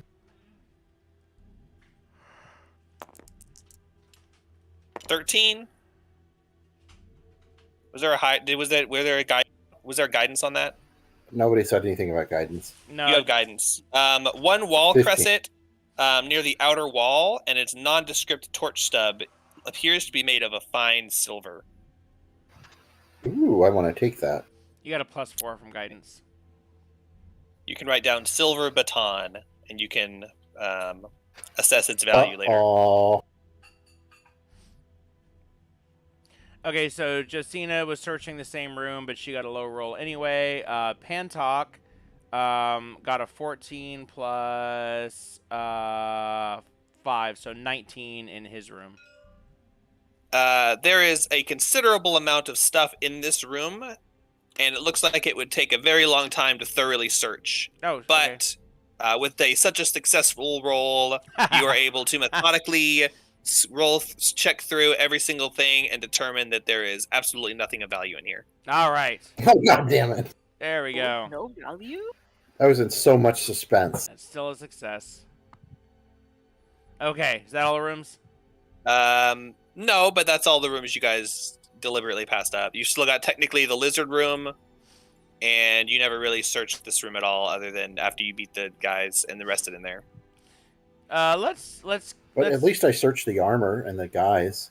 Let's leave off in this room, so it'll help us remember to search it first thing, and make sure we search all the bodies if we haven't already. Yeah, the lizard room, I think we want to leave that alone for now until we can see if we can maybe tame or subdue the lizard, and then we can head downstairs. Good thing you didn't work on too much basement prep. Yeah, that would have sucked. Could you imagine if I did the whole map and covered it and everything? That would have been awful. In I'm sorry. complete preparation. That's fine. I didn't expect you guys to go down the stairs that were right in front of you. No. I encouraged you to go back and inspect the rooms. I just didn't anticipate it taking half the session. But it's fine. It's fine. Or for me to bust out into Beauty and the Beast montage, you know. No, that was minor. Hey, Beautiful. This is the first time that we've done Gygaxian searching, so Yeah. it makes sense that it took a Yeah. little bit to get a roll. And also, we haven't played in 3 or 4 weeks, so we're getting back in the swing. the first half was combat. That's fair. I mean, it's not like you guys wasted a dick ton of time. It's just we probably could have wrapped up sooner and then proceeded into the Yeah. basement. Definitely. So, could've but it's wrapped fine. it We kind of had a harder cutoff, so that's fine. Also, the We- bandit's gone, so thank God for that. sooner. The what? Bandit. I don't want to deal with that shit. yeah, Yeah, he we means do. as a We dick DM. around a lot, but when we do our role play stuff, we either are just like, "Yeah, I do this," or we end up dicking around with it for a half hour, Yeah. discussing what to do with the bandit. So it's just our play style. Yeah, overall everything went good, so no complaints here. And then we'll play again next week, and we'll make more progress. Are we doing mine again or what? No, yeah, let's do yours. I mean, we're on a roll now. But Okay. I feel like in the near future, I could go ahead and run mine. I was actually thinking about it again, and I'm like, oh, that's right. You guys are at the carnival, and you're going to try to steal that guy's watch. And you guys have to actually come up with what sort of performance you're going to put on in the Big Top show. So I don't mind putting that off a little bit. So let's do a little more in yours. Definitely next week. Let's do yours and see how it goes, and then we can decide when we want to do mine. Okay, then yeah, and actually that'll be fine because I mean you guys are. What's your plan for next week? You guys, because I was kind of afraid you guys were gonna decide to go back to town and do some shit there, and I'm like, no, go into the dungeon. Are you guys planning on going straight into the dungeon after you finish your search? Are you feeling healthy enough? Yeah, I mean only Pantok I am, but, Pantok's a bit low, but he's just gonna stay way back. But he's got his spell slots. He can stand back and blast magic missiles and shit. So at least I want to try to do, another thick ass combat. And if Pantok goes down, then Jacina burns her last spell slot, and we're gonna long rest here in the dungeon anyway. So I think we could start in the basement, and then probably go straight to the basement, see what happens, and then after we burn some spell slots and seems like we need to recover, we'll go back upstairs to the bedroom and set another couple alarms maybe, and then do a long rest. And then and then go back down to the basement. I don't want to go back to town until we finish this dungeon. I mean, the temple, obviously, we're going to be going back to town a little bit, but we're going to long rest here anyway, so might as well keep going. Yeah, going back to town's always an option if you're starting to get overwhelmed. I think you guys are doing fine. I think it's very likely you'll need to go back to town, so don't fully commit to not going back to town until you finish the dungeon. As a DM, I will tell you that you probably are going to need to at least rest at some point. Maybe not go back to town, maybe just long rest. But Pantok's got 3 spell slots. That's a lot of magic missile damage, so yeah, it's a dungeon. We're gonna long rest before we finish the dungeon, definitely. Yeah. So okay, as long as I know what you guys are planning on doing next session, and then yeah, I mean I'm very prepped. I didn't prep this upper area at all. This is all last time's prep that was already there. That's why I was having to go back. I was having to go back and open old notes to see what shit was. But yeah, down that stairs is the next leg of the journey. So you guys can finish investigating up here, and other than that, I'll let you go then. Let me just save this real quick. Cool. Okay. Well, I had fun. Flip the table. Not yet. Flip the table. Okay, now. Stupid confirmation. Goodbye, dice. Oh, I saw the other map flicker. Oh, wait. It was... Oh, there it goes again. That's the map with the keys on it. The room number keys. Oh. Yeah, look at it. Do you see it? Yep. All right. GG. Okay, thanks everyone. That was fun. I'm going to end the stream now, and then next week we'll pick up in the basement. And yeah, I should be able to play. It's a holiday week, so it was just kind of weird.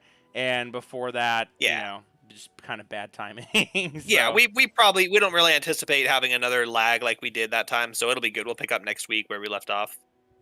Yep, should be. And hey, you guys are only a couple hundred XP away from leveling again. Yeah, we could I guess we're probably going to level from the XP in this dungeon. Yeah, definitely by the time you get back to town if you don't leave. Cool. Okay, well, I'm ending the stream now, and I'm going to go ahead and log off and get ready for bed. So good night, guys. Bye. Have a good night. Good night, guys. I had fun. Thank you. Thanks for playing.